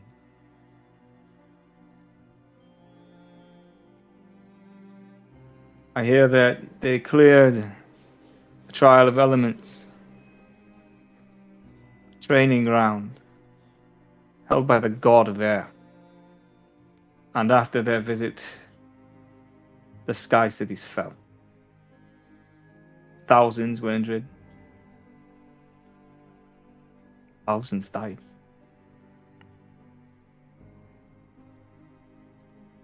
So I'd like to infer exactly what happened. And personally, I stand against anybody joining. Either as a servant, certainly not as an aspirant. If they were involved in the death of thousands of innocent lives. Well, if I may answer that question. We were tasked with going to the trial by our guildmaster in pursuit of That would whatever- be listed here. We have Lady Hyacinth of the Twilight Reserve. Is that correct? Lady Poppy, actually. Poppy of the Summer Soldiers. Well, you shall get around. We're serving a covert mission with the Summer Soldiers for Lady Hyacinth. And Lady Poppy requested we go to this trial to bring back whatever we could find inside. I don't imagine that she expected we would complete it. Nobody really knew what would happen if it was completed. But we found as we got further in that we seemed to be in some sort of dungeon, hiding something important that Northot was after. That was the impression we had. And having had run-ins with Northot before, and So they understand the nature of a dungeon here in Selindor. Can we move on? What happened? Why did... we reached the end. Along the way there was a fire giant that Northot reached in and battled and took. Warren can correct me if I'm wrong or mistaken in what I saw. There was a lot going on that day. I turned him into a fracture. And that had me thinking maybe there was he had been some kind of guardian designed to prevent Northot, and we had inadvertently just aided in his demise. When we got to the end, after that, Do you, by any chance... And this is, actually, this is coming from Iris. Know the name of that individual fire giant? I don't know if any of us wrote that down. it is on our notes somewhere. Gagnor just said it to me earlier today, but I don't remember what it was. I don't think I said it earlier today, because I don't think I ever found it. No, you asked me about him. Is it listed like anywhere on the fracture? Do you have that? Like the name of the fracture or anything? No, fractures don't have specific names. They just have Maybe categories. maybe one of us could make an intelligence check and we could just say like, oh yes, we do remember that name. Here it is. The 17, I don't know if that's good enough. 17? That's fine. We'll figure it out eventually. Oh, it's that guy. You'll know. Don't worry. You- That I'll guy. go look through my notes. We don't have to worry about it. His name's Steve. It's Can I ask Fire, a question? Fire Steve. What's up? Because I also don't remember things and take very poor notes. I was probably told to keep the Zephyros thing a secret from Master Phoenix when I got the fracture. Or not the fracture, the I- secret amulet thing hiding. Yeah, you were supposed to keep it completely a secret that you Okay. have that. Okay. That would be very bad if anybody found out that you are Okay. currently holding within you the... I thought so, but I wanted to verify before I made Well, any it's mistakes. up to you guys if you want to trust the council. I'm just saying, as far as you're aware, that is... I trust Master Phoenix because he kept me not dead. Right. So do we hand over the name of the fire giant? That none of I'm us gonna say actually I'm gonna remember? say no. Just be like, no. You guys don't really quite remember what his name was I'm because sorry. it was It's- there was so much to- going on. He thought he could beat us too. It's on the tip of my tongue, but I can't recall it at this moment. It's been a very trying There's couple no of real days. issue. I was simply curious as a means of gauging your power. If it was a known individual, it would help us understand at what capacity you were capable of combat. I mean, Northot did a lot of the work on bringing him down. And we did just kill an ancient dragon. We'll get to that, I'm sure. He just looks at you dispassionately. Indeed. I mean, I'm not saying it. I'm just saying that we did that. If that's a good measure for you. That The- is a good measure. I think that Only should a- be noted. He just sort of looks around the rest of them, and they all kind of. To the matter at hand, we had a conversation with Zephyros at the end of the dungeon, and ultimately he shared our concern that this was no longer a safe place, that Northot had breached the defenses, and that he had to leave. None of us had any idea what was going to happen. If we had known the air would stop working, that anybody would be put at risk, we might have looked for some other solution, some other way to keep him safe. To re-protect the dungeon.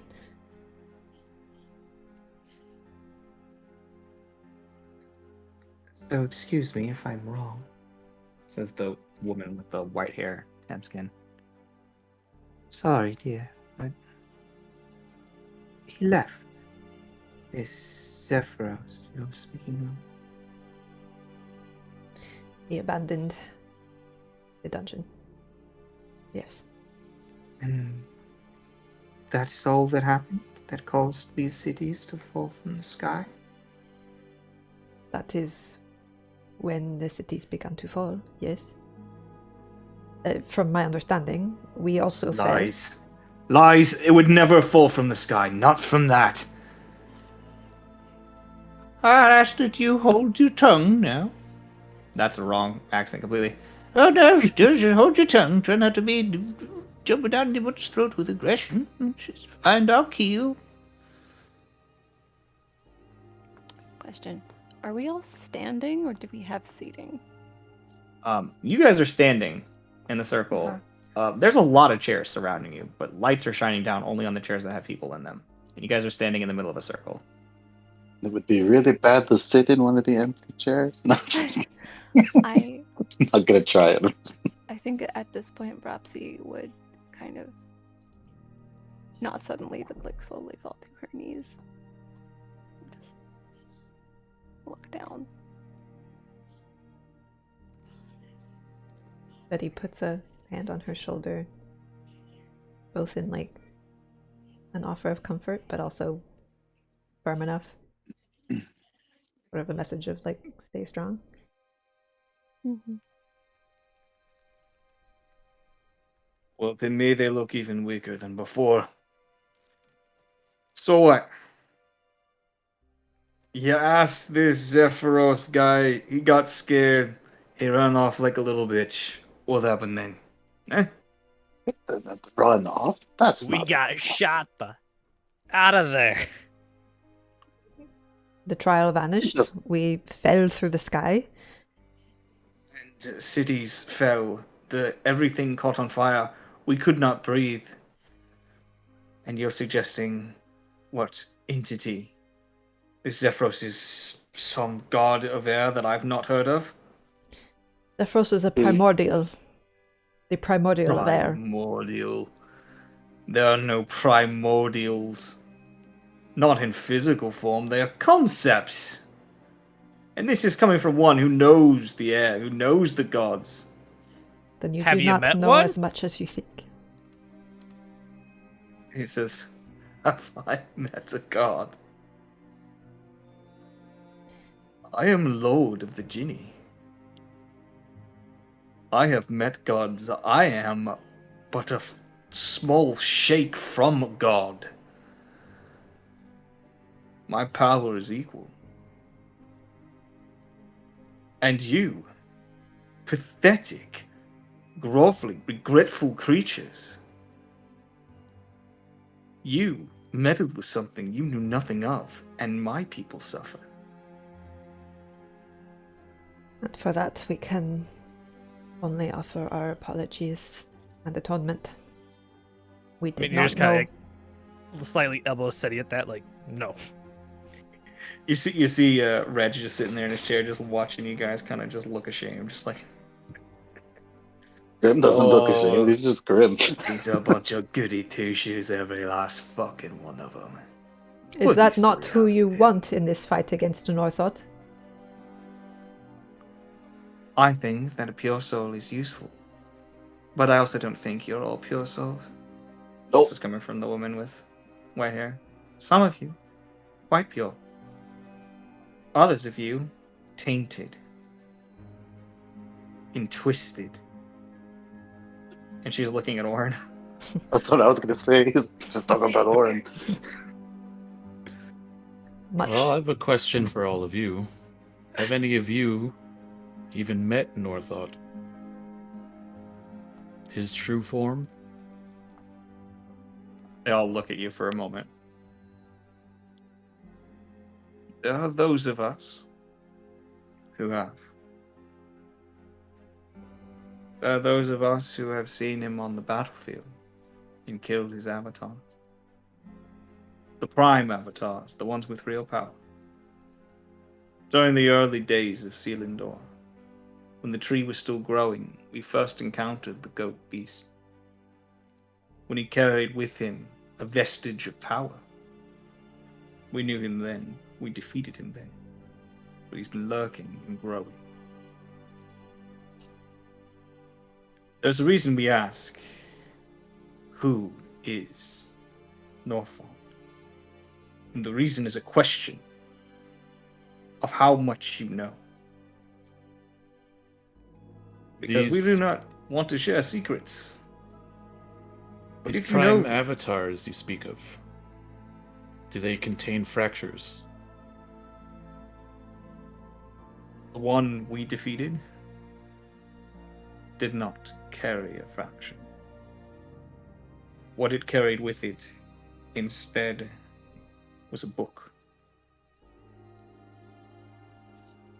Bound in flesh. Through with it power far beyond what these other worker drones are capable of.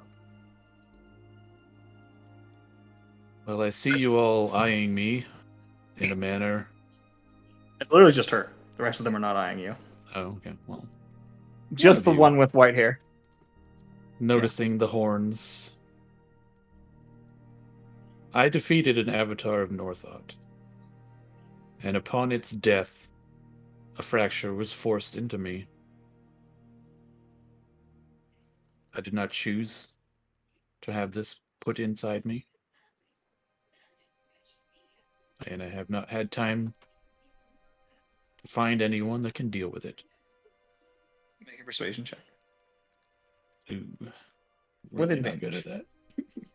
I'm gonna give you I was advantage like- because it was. I'll just lean over to Mintner and be like, what are the odds that there's like 2 books like that? That's kind of weird, right? I know. Ooh, 21. She's like, do we still have that? Natural 20. Like, Natural 20 for 21. Yeah.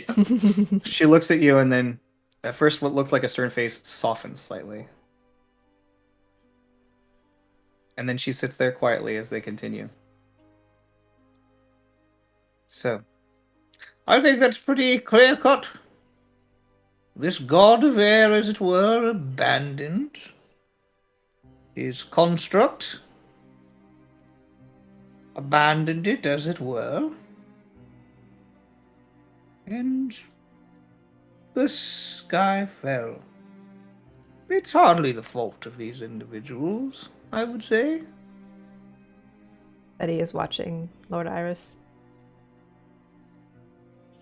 Placid face. Oh, while we have everybody here, do any of you know who this green lady is? green. Grandma, She has no head. I don't think she has arms or legs either. She's just a green lady that's like just a torso. I don't think this is the time. Lord Iris quirks his head slightly to the side and he says, Should you be appointed to aspirant, I will give you the information you seek. Okay, I just want to know. I mean, because like she seems really sad.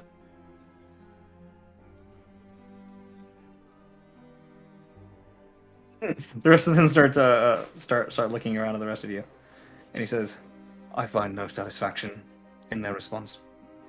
I believe these are filled with nothing but untruths. And you're filled with nothing but secrets. What do you What- know what- about me, Dragonborn? Nothing, because it's a secret. Which one is this talking? Is this the Reggie? Reg? no, this No, the one that's air guy. The gin. the, Oh, this is the big Jin. buff guy. The big buff guy. Okay. I do not know how to assuage your doubts, but if it is the primordial aspect that you question, there was one other with us who could corroborate. Valhadrin.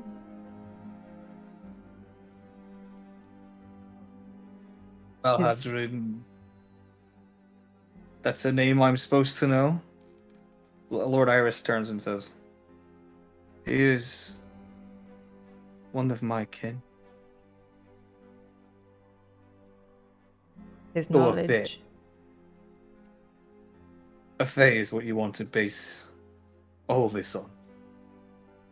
Well, you also have our I vouch for testimony, you. but if you want further testimony, he will be the one to ask. His knowledge of all of this far exceeds my own. Our own. I can vouch for Valhadrin. If they can get his testimony, I guarantee truth. he looks at Lord Iris for a second, he just says, Fine. But I expect all the information to come to light at such time. I will set out to have him found. We'll have this done at a later date. In the meantime, I wish you to hold no animosity towards these mortals. and as she's saying that, you hear as he's saying that, you hear the lady on the other side scoff slightly, the one with the tan skin. She says, I have heard from the grapevine, Lord Iris, that these are not normal mortals. Ignoring the Dragonborn. Is that one there not your child? If you are suggesting that I would choose to favor one of my children, then you know me not at all, dear Bala. Said he audibly snorts. doesn't even react. I mean, he probably has a lot of kids. You know how these gods are. If I might speak up, I would love to. Yes, what is it that you have to say? Armateon. Yes. These individuals have done much more than solve one individual trial of the elements, but continued on to the next section. They came under the marriage goblet and were announced as chosen by Agar. I doubted this information, but I allowed them to proceed. And as it turns out, they have cleared and opened the gates to the cauldrons. These are the sort of progressive motions that we need. It is true, thousands die. But there are millions of denizens that survive here, and they know the dangers of being in such a place. As it is, I recommend them. If not to aspirant, then be promoted straight to champion. As chosen, given full support of the council. And you just hear You hear scoffs from around the room. Like literally everyone's just like, all right. Oh, I'm already a champion. Is that not? Is everybody else not already a champion? What are you a champion of? Of the mushroom lady. She He, called me her champion. Not this mushroom lady, I don't and think. then there's a moment where you hear Red just goes, "Oh no fucking shit! Is that what you're fucking hearing, Noki? I swear to fucking God, you're here just to laugh and watch this fucker and try to get him promoted." And then she just sits there quietly, this sort of pale-skinned individual with these like mushroom caps, and she just sort of turns and looks at him. Looks at him with crazy eyes. With crazy eyes, and he just She's on and he just- shrooms. and he just sits there and says, "At least I know why she's fucking here." Well, good. I thought she was here just to bother me. It's good to know that you've got your hand-picked champion right here among them. Why are we going through these proceedings if you've already fucking got an abyssal lord looking after you?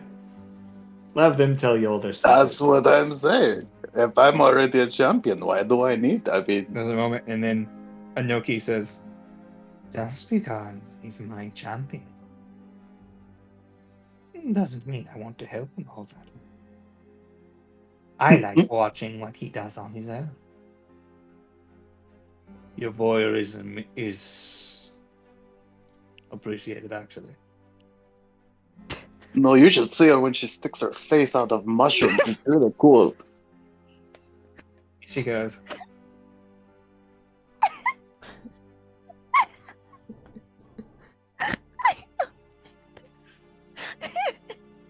you just hear from the other side.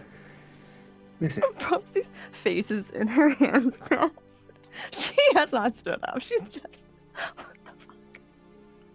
we're going to keep going in circles forever, aren't we?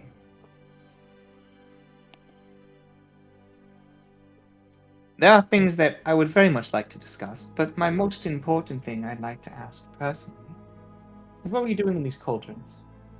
For what purpose were you clearing them? They were chosen.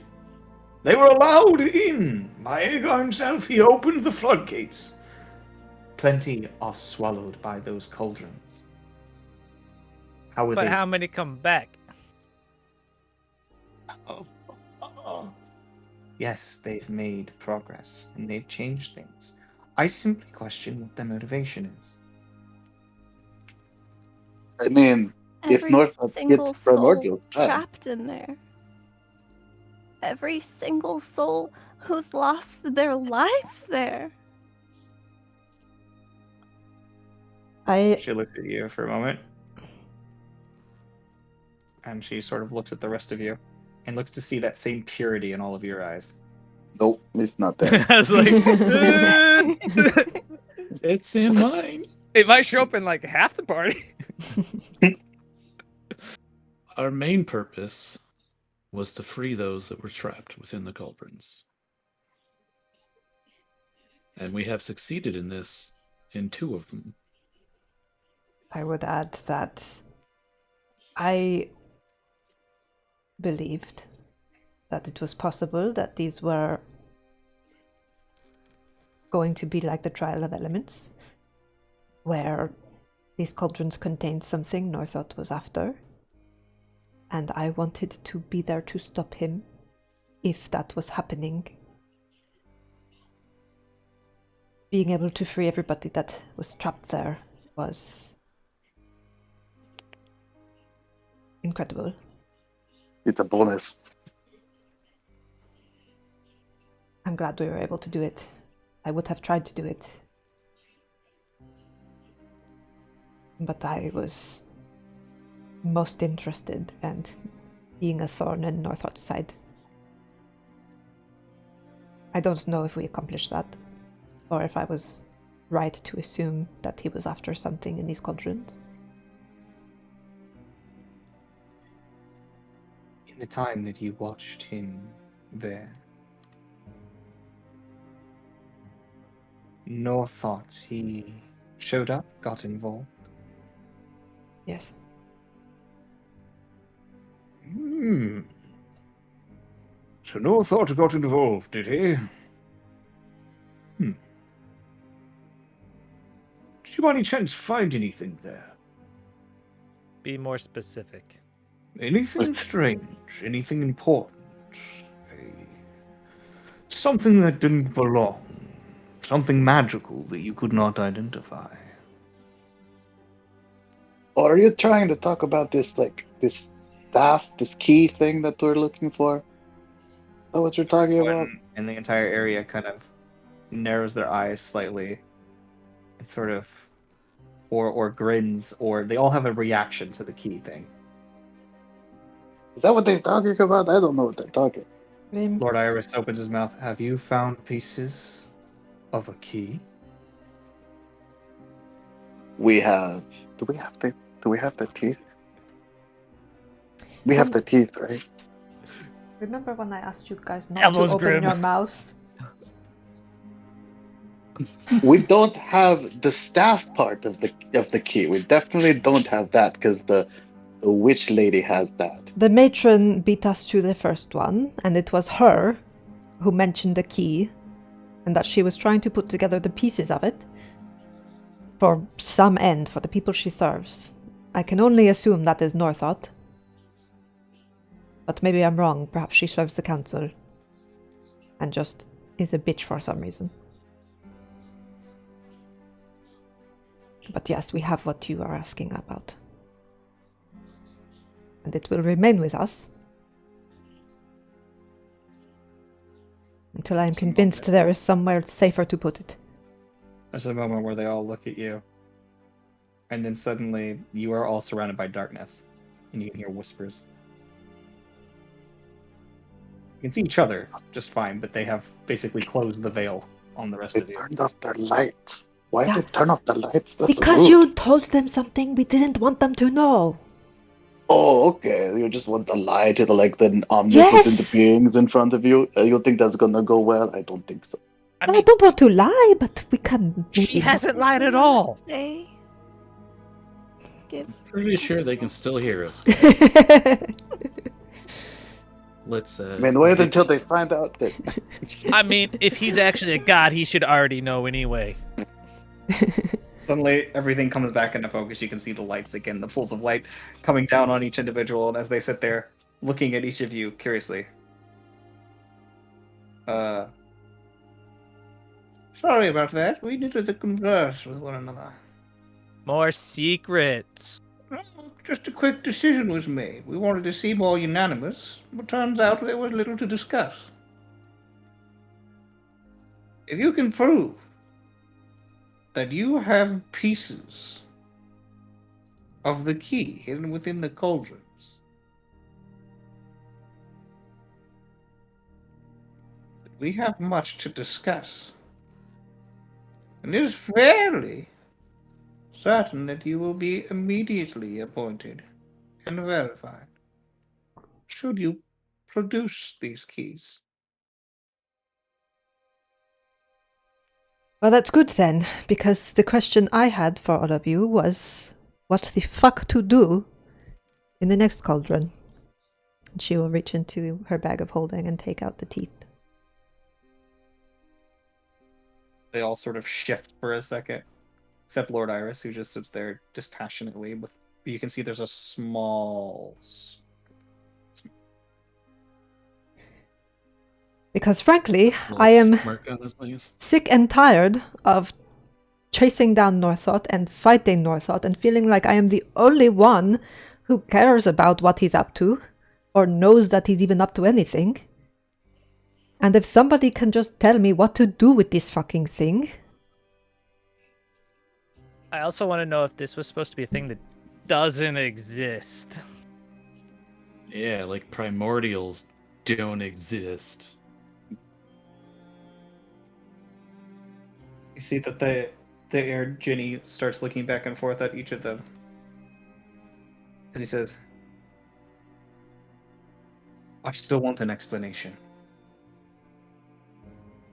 You got your explanation. About. This Whether you believe it or primordial not is not our Zephyros, problem. I need to understand.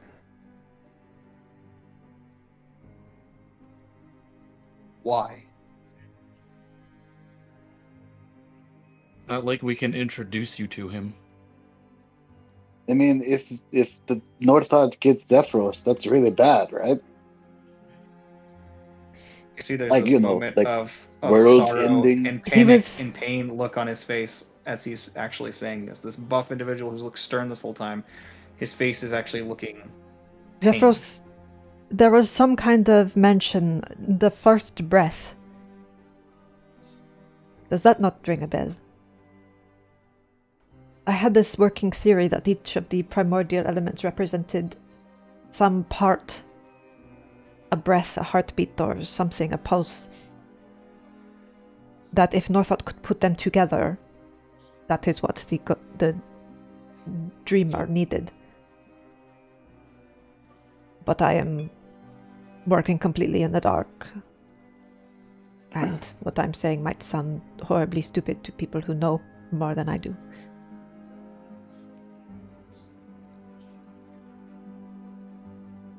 In consideration from all we have heard today, as judge over the council, I have my recommendation for the heralds to approve. I recommend these individuals be brought to the status of aspirant and all of the privileges that provides. I also say that we take the key teeth as a form of... My brain's not working here for a second. There's a word that's on the tip of my mouth, you know, when you can't quite say it. Collateral? Confidence. Collateral, right? It's not quite collateral, but yeah, sure. Well, a form of collateral, sure. In which we will show our confidence in you and your confidence in us. Leave the key with me. I will keep it within the academy, in the perception chamber, where I'm sure you are all familiar. You visited once before. Do you know what we did there? It is the perception chamber, dear. Nobody knows what you did there. I also recommend that once the Illigen Valhadran has been found, he will be brought before the council once again to corroborate the actions in order to bring Avar the answers that he so desperately desires. You can find him in the Cauldron of Judgment. Or wait till he exits it. But with swimming. What say the heralds? Do they agree to these terms? There's a look for a second from the wizard who looks down on each of you benignly. And then he just says, I have a simple question. One question only. 42. Do you not like apples? I like apples. Apples are great. They're good. At the time, we weren't sure who we could trust. And being very familiar with Beatrix, I decided it's safest if we not eat food in planes we were not. Then I will revise my previous statement and ask a second follow-up question. If I were to tell you that apple would give you power beyond your wildest dreams, would you eat it? What's the catch? The power is the catch, Mitnir. I don't want to be powerful beyond my wildest dreams, but I do want my friends to be safe. And everyone to be safe. That is the only reason I have sought power. Mitnir whispers to say, like, is this another pancake thing? Kind of. If it is something that would help us to fight Northot, then I would accept it. I have no further questions. Yeah, right then. So, questions. You killed an ancient white dragon. Christus. Right. Do you think you could do it again? Are you confident? And we're slightly stronger now than when we just killed him, so probably, yeah. If we had to. And if we were very lucky.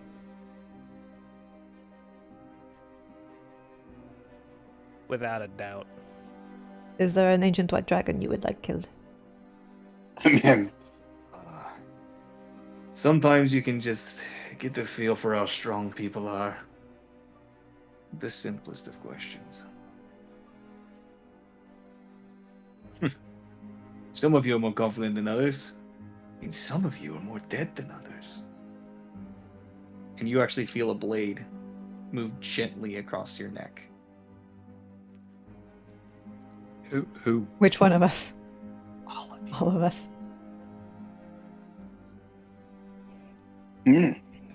I am no stranger to death. I've died quite a few times, actually. He just looks at you and goes, "Say, no further questions from me."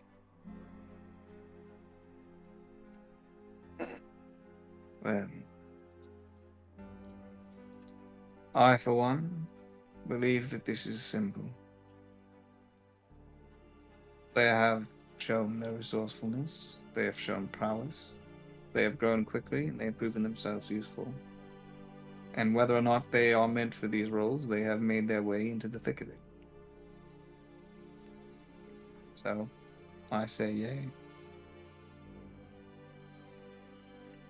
The other two nod in approval. Well then, good. At this moment, you are all hereby promoted to the rank of aspirants. And as he gestures forward, all of your seals lift up from your pockets. They just get dragged out like magnetically and just stand on point, and they get stripped down to nothing more than this tiny little sliver of light. And then he gestures and twists them, and as he does, you guys watch as from the ground, little pieces of the white shells begin forming around it. And they become these beautiful pearlescent seals with every single light on. He says, New Death, hereby appointed at the rank of aspirant, and all the benefits that entails. Lady Hyacinth, if you will look after them, you can get them situated with a disc whenever they find the right finances. We're not running a charity here. And then she goes, Of course, Lord Primus. Good. Well, that solves all that. I'm sure you'll have lots of discussing to do. Meanwhile, I'll take this. and he gestures, and as he does, a robot pops out of the ground and immediately snatches the key teeth out of your hands and hops over to him.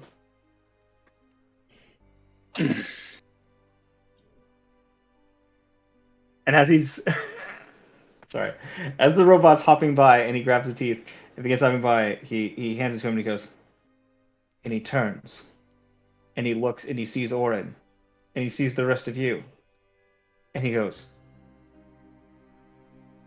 I see, you found him.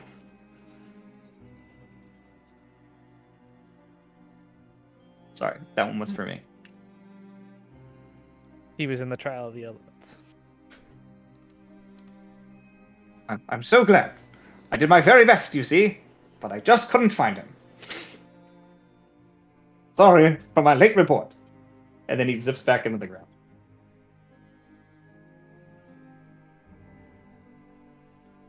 Right. If we had fans, they would react to that. Anyways, very long time ago, when Orin went missing, you guys sent a robot from the library within the tower to go find him. Mm-hmm. And he said he would report back to you as soon as he found him. Yeah. And then you all proceeded to leave that plane and never return. So he's like, aha, I found him. He's been looking for you Oh, for a long Are time. are the council people still there? Yeah, they're still there, but you can see a lot of them are just getting up and getting ready to Hey, go. you did say that if we were approved, you would tell us who this green lady is. So you see, Primus is taking the things. He said, "Well, that's all them. Talk to whoever you like. Privilege number 1 of being an aspirant. Access to all the embassies of the Nexus. You may speak to all the representatives of the different planes. It was Ask Iris, away." right, who said it? I think it was Iris who said that he would tell us. Yeah. Iris says, "Of course. But if we're going to do that, we should move to a place that is even more concealed. While we are here, we are under the purview of those as presents, their denizens.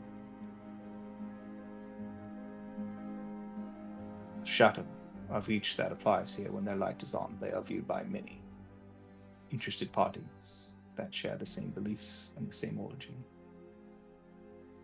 Of course. Okay. There's a moment, the one who was sitting in the plain chair, plain outfit, tan arms, kind of muscular, middle-aged woman, with white hair. She approaches Orin, and she says, "I truly don't have anything against you. It's not your fault, dear. Your father made a mistake. Well, When he you paid return for to it dearly. Elysium, I will tell you what has happened with your father. It has been dealt with to the best of my abilities. And I will not stand in the way of what he wanted to do, even though I don't approve. Do your best, Orin." If I find my way there, I will seek you out. Please do. That Orin's grandma? Probably. She turns, and as she does, all of the plants and all of the wood on the ground, all these different chairs that have like little growing things, all reach out towards her as she walks by. Maybe his great grandma. Nature getting grabby. So, there are still individuals in the room. You see that this pretty much the second you guys are done talking, the guy, God, I keep forgetting everybody's name. It's such a hard thing when everyone has a real name and a name that they're using. Reg. Reg's just gone. Motherfucking gone. Like, pretty much the second you guys were done. Obviously, But Lord his Iris is lights just still on. his lights off. Yeah, so he's just kind of getting himself up, getting ready to go as Lord Iris, sort of brushing himself off, having a conversation with a couple of the with the elemental plane representatives, and yeah. Did we get the In name Noki's- of this celestial lady person? Baba. They had called her Bala at one point. Bala. That's the only name that you have heard associated with her. I heard Enoki. That's they called the mushroom lady, which I thought was funny. Yeah, they called her Inoki. I'd be She's like, still it's good just to see you, lady. She's just sitting in her chair, and as you pass by, she says, "Ah, and how is my little champion doing?" I'm good. I'm gonna go eat another one of the mushrooms you gave me. Oh, which one? I think I want to try like the purple lightningy one. Oh, what a fun one. It's a Yeah. good little fungus. It's clingy. It reaches out. It just wants to touch. As you can see, that the eyeball one is doing pretty good over here. The He's growing tyrant good. looks lovely on you, dear. It still fascinates me how you can keep your mind. I'm waiting for the day it tips, dear. I mean, it might. I don't know. Gotta keep eating mushrooms and see what happens, you know? You are truly the greatest joy I've ever discovered in the material plane. Oh, I might have thanks. burned it all down if it weren't for creatures like you. Yeah, I really like the mushrooms. Oh, that's so grand, dear. I Well, like mushrooms and not dying. These are the two things. they are quite a good thing.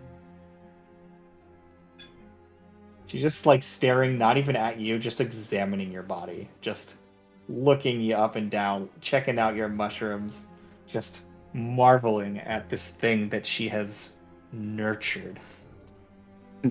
She's like touching, like lifting the different things, tickling the little living mushrooms on your shoulder, like. So does everyone else have like family on this council or something? Like what? We're not family. She's like my I don't know, what do I call her? My mushroom lady? Is that like a grandma? A You patron may of call sorts. me Queen, Okay, mushroom queen lady. but here you may call me Inoki. Inoki. Not your other name. We don't use the My real other names here. name? Don't you have a, you said you had a name. We must always shush. In a place like this, your true name has come. Oh, Even a moniker that's used in conjunction with many places, many planes, and many realities can have much power. So this is even why I that go is by Grim.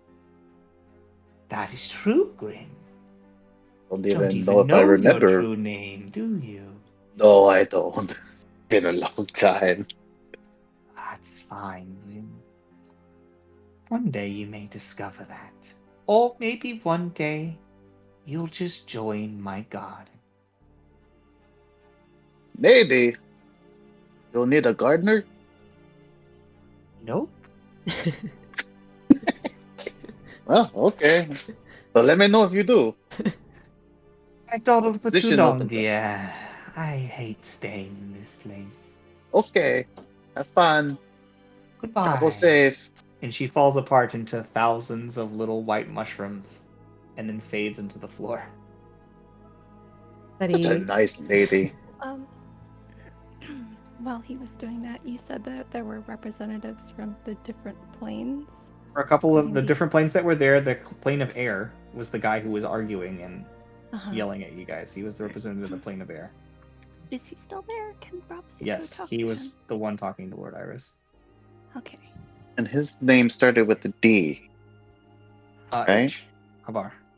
Havar. Oh, there's not. Okay. And then Aeon is the guy from the water, right? Remember to Aeon. Yeah.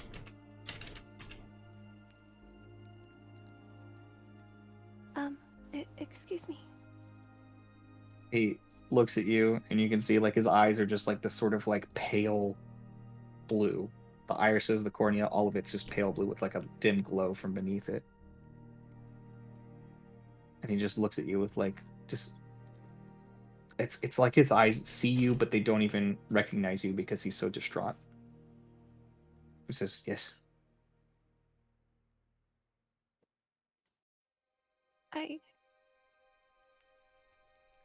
I am so sorry for our part in everything. Truth is the situation will come out when Valhadron is found. I trust Lord Iris. He would not lie. So I'm certain that the information will be verified. If it is true, then you have nothing to be sorry for. But I do. Even if we did not understand what we were doing, it was still us. It was still the words that I spoke to Zephyros that caused people to suffer.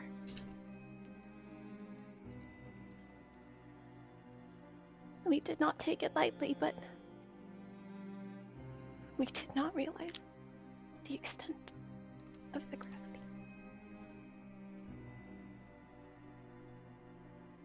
I thank you for that.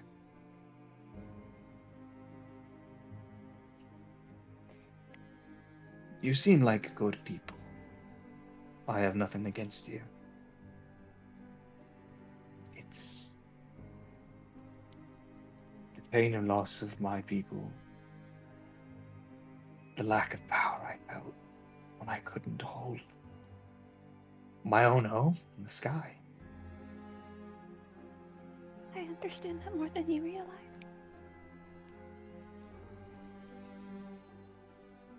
And I hate to have to, after the conversations that have just happened, but I must ask for a favor.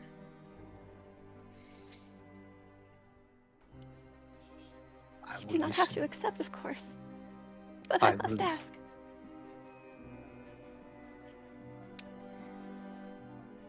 I used to reside in the plane of air with my wife and my child. Unborn at the time, before I was ripped away years and years ago. And I have been powerless to do anything about it to return to them. And now I do not even know if I should. But I would at least like to ask if someone can check on them to see if they are even still alive.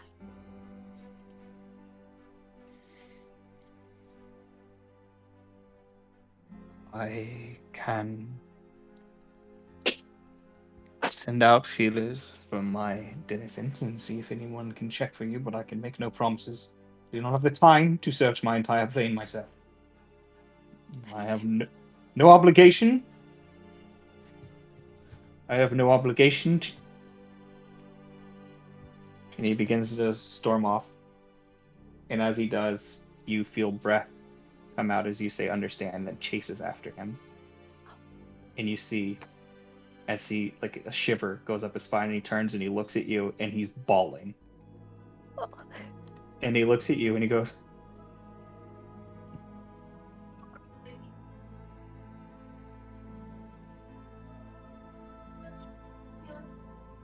and then he gets down on his knees and he looks at you with just shock. Can I go down to him also on my knees and hold his hands? Yes. Perhaps he's also crying.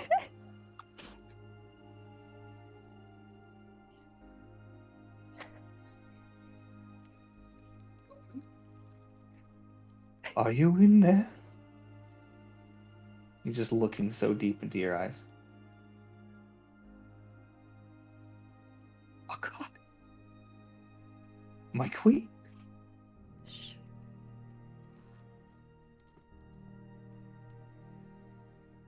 She just stares back. She does not answer. I see. I understand. I will look for your family. I will look for your family and I will find them. Thank you. More gratitude than you could know. Thank you. And as he begins to walk away, he stiffens for a second. He says, Lord Iris, I need no further inquiry. And he leaves.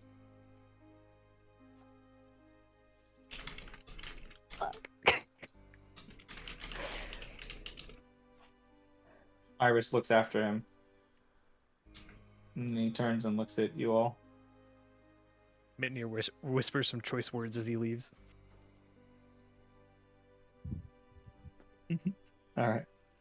As you begin to walk and meet into Lord Iris's presence, you get a nod from Arbor de Aeon, who just heads straight out. It's a nod back. And he says, well, I imagine there are questions that you all have, and there are answers I can provide. If you will lead the way, daughter. Gladly. as Lady Hyacinth steps in front of him I knew it. and begins. Yeah, she said earlier, she says, well, what if Hyacinth's my sister? I said, it's funny. That's weird. And she says, oh, happily, Daddy. He says, don't be gross. And you all begin walking out of the council chambers, unless there's something else you would like to do here. Nope. No. Nope, I'm we see can leave. Brogy, then I'm going to see Ernie. As Brogy and she Ernie. leads you back out to the disc, you can see Arbiter Aeon get into his water bubble, and it departs. You see that the Air Genasi literally, or not Air Genasi, the Jin just literally just flies away. She doesn't give a fuck. And, a couple of other individuals are leaving. So you step onto Lady Hyacinth's disc. You all find a seat. Lord Iris just stands there, his hands crossed behind his back, staring out into Selindor, standing on the very edge and looking out towards the crystal. Ask your questions, children.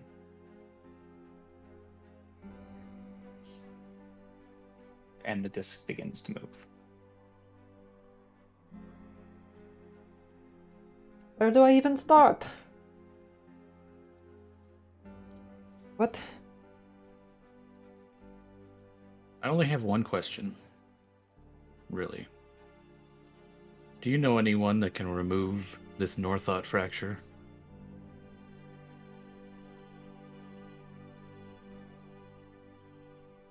Or, I've been watching you since you entered Selindor, but I knew of your existence way before. To be honest with you, you possess within you only one fracture. The other thing inside you is merely an introduction of power.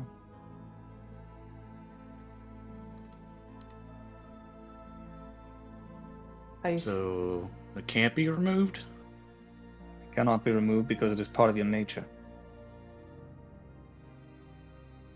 Part of my nature.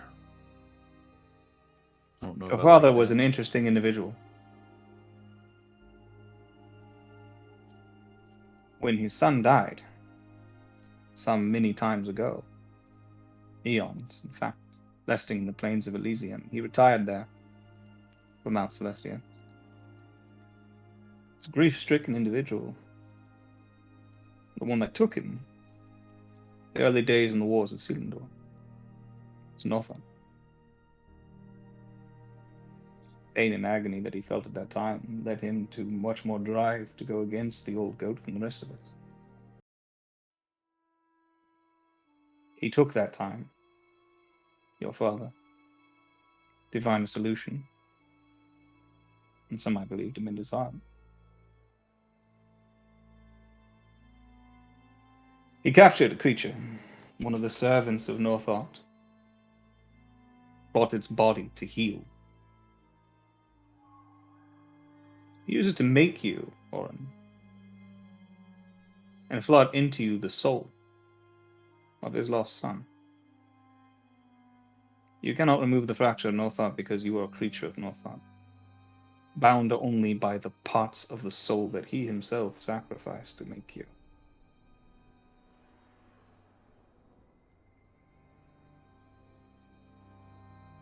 Shifts away from Orin. I'm just watching his expression. I think he has a look of fear and shock.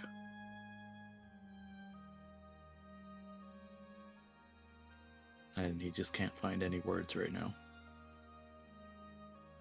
Said that I would offer you answers. I didn't say you would like them.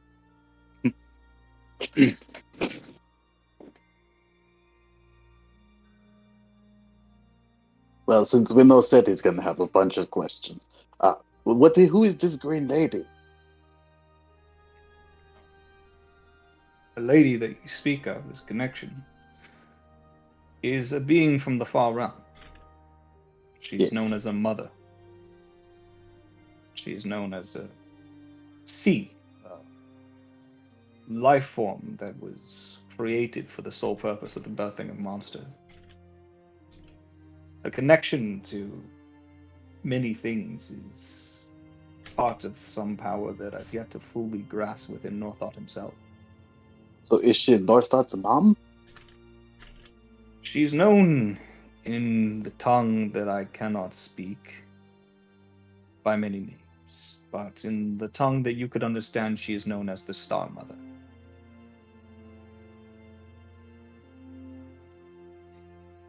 Cool. Rest of the information regarding her and the denizens that she's created are shrouded in mystery, even from me. The music stopped and it makes me sad. There's Well, still some I playing. guess I'll just- Can you guys not hear The it? stream, because you stopped the It has stream. minimized their application. Oh, my bad. I fixed it? Yes. Sorry. Okay, well, that did not really, make it any clearer, but okay. There's limits to the amount of information that I hold, and specifically for the beings of the far realm is where things are the most murky. But I can give you an understanding of what I've seen within your dreams.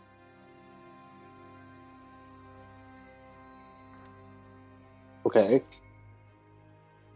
The way that she reaches, she claims and absorbs. It's part of Northot's power to bring things into himself. And I think the original ability to create fractures was taken from her by the machinations of him. Hmm. So does she not have it anymore? I believe that she is imprisoned and used as a tool. But I cannot see the full makings of your dreams, because it is shrouded in something. Oh, probably Mushroom Lady. She might be, There are many powers involved, and it's not surprising. She likes to be in my dreams. Sometimes, I don't know if it's her, but somebody tries to make me swallow a bunch of dirt. I don't like that. It's hard to say where that comes from. Your memories are hazy from times before. Do you remember anything? Some things I know that I had to leave because I was too weird for the rest of everybody. So, I went and lived on my own so that I could, do my research. I do not have further answers for you that I can find. Well, there you go. Okay, so they have at it. You guys are slowly floating around the spindle. Have you been watching more than just a few of us prior to Selindor? Some of you, yes. Others have been pleasant surprises. But you are small specks within the grand tapestry.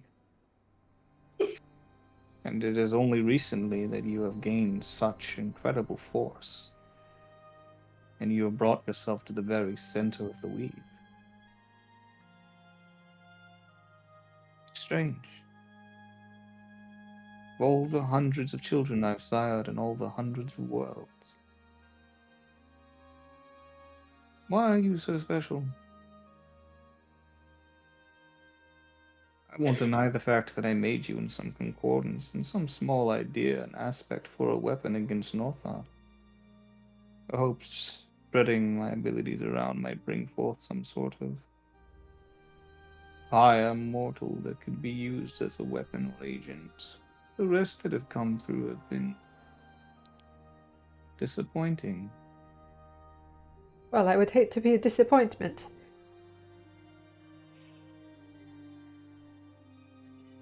I didn't mean it in such a way. It's hard to remember that you all lived such specks life. Your dreams are quite beautiful, and I've watched them since the day you were born. And I've found you intriguing far before you showed power in Selindor. If you're hurt. He looks confused, but like not upset. What do you mean if I'm hurt? I went almost 2 full decades of my life without knowing you existed and thinking...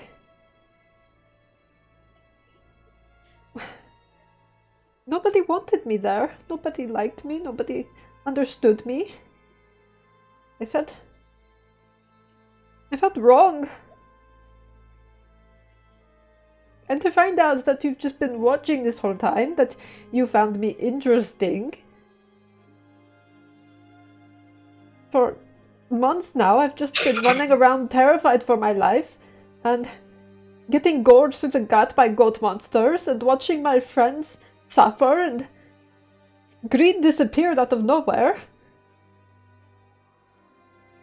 And to find out that somebody knew what was happening and could have told me. I know you don't care, and why should you? But how dare you say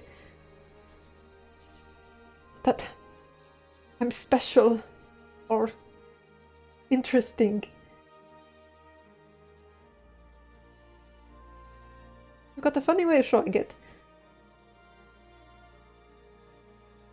Sorry. Perhaps in the times when I was many minds and not one. Perhaps then I could have cared for you the way you seemed to need.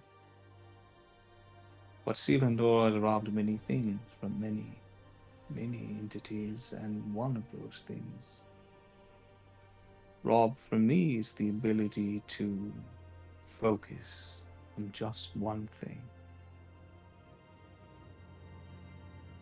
But I cannot make excuses for myself. I know that to you my absence seemed like a lifetime. And for that I am sorry.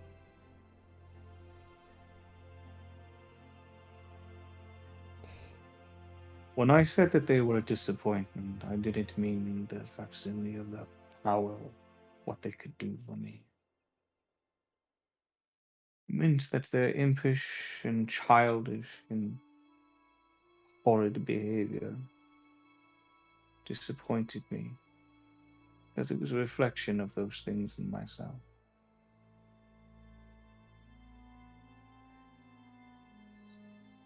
What, you see a better reflection of yourself here? Oh.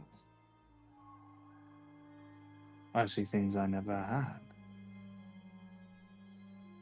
Compassion, caring, love. You experience joy in these your sisters even could not. Then there was always trickery and chasing some will, some pleasure. But for you, you seem to find joy in such simple things. You don't need anything at all. I have to make my own joy. There is none to be found anywhere else.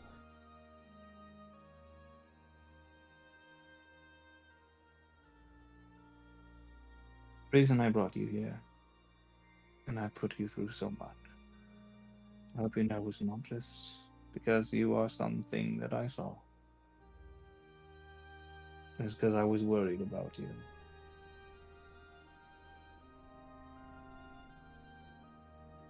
You The sent. agent, Val Haldren, watching you. Should have seen when he informed me that you had hurled yourself off a cliff. So you were brought here. The idea that you might find something better. I never imagined, again, you would make your way to the center of the weave. You see that small little fatherly spark he almost had when he seemed concerned just fade away as he goes straight back into. Strange. So strange after all the children.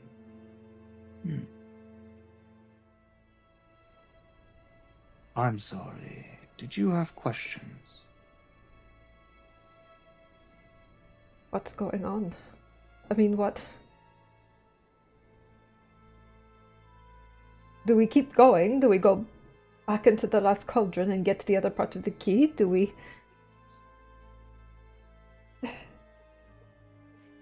The key is part of the large plan.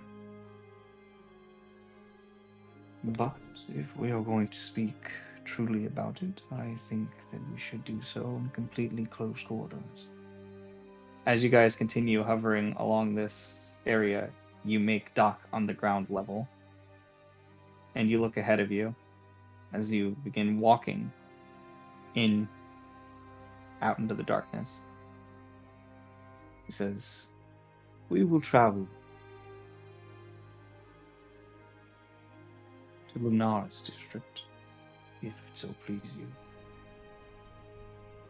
You will find respite there, and we will begin having conversations about what to do next.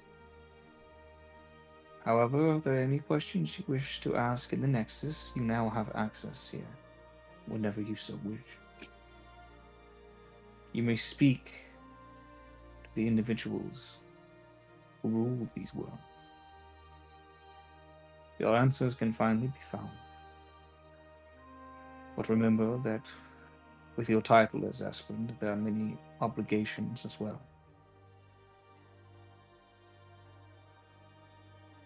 You're accepted based on your seeming willingness to stop Northot. And trust me that anything you do to accomplish that goal will be greatly appreciated and supported by the Council. I just want my friend back. Your friend? The one Northot took. Breed. In the far realm. Strange. I had forgotten. He was vague. I have no sight of him now.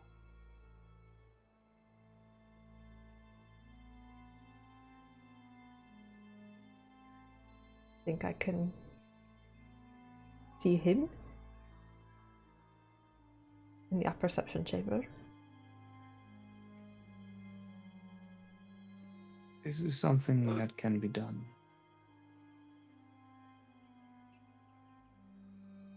I will give you a means by which you may find your friend.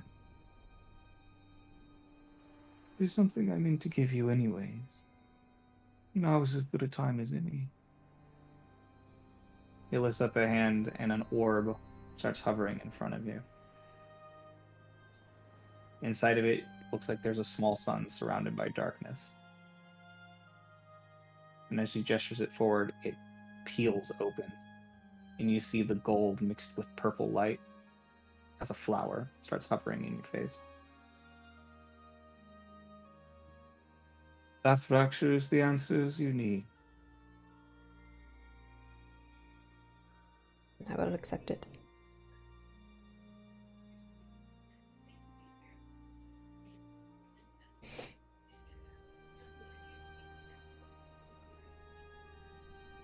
Hyacinth, try not to get into any trouble.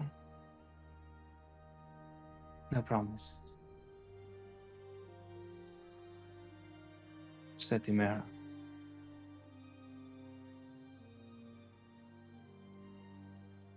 He just turns and walks away.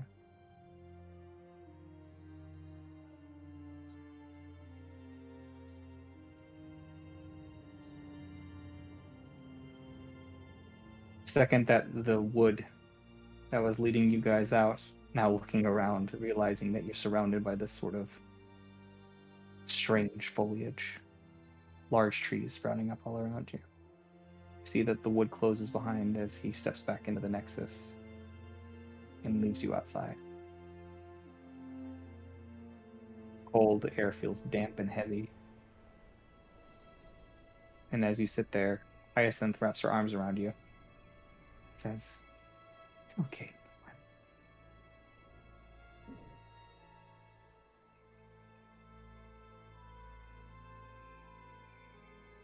And then she pulls you, she looks you in the eyes, and she says, "It'll only get better." And looking at her eyes, in that moment, you can tell 100% that she's lying. And that's where we end our session. Ta-da!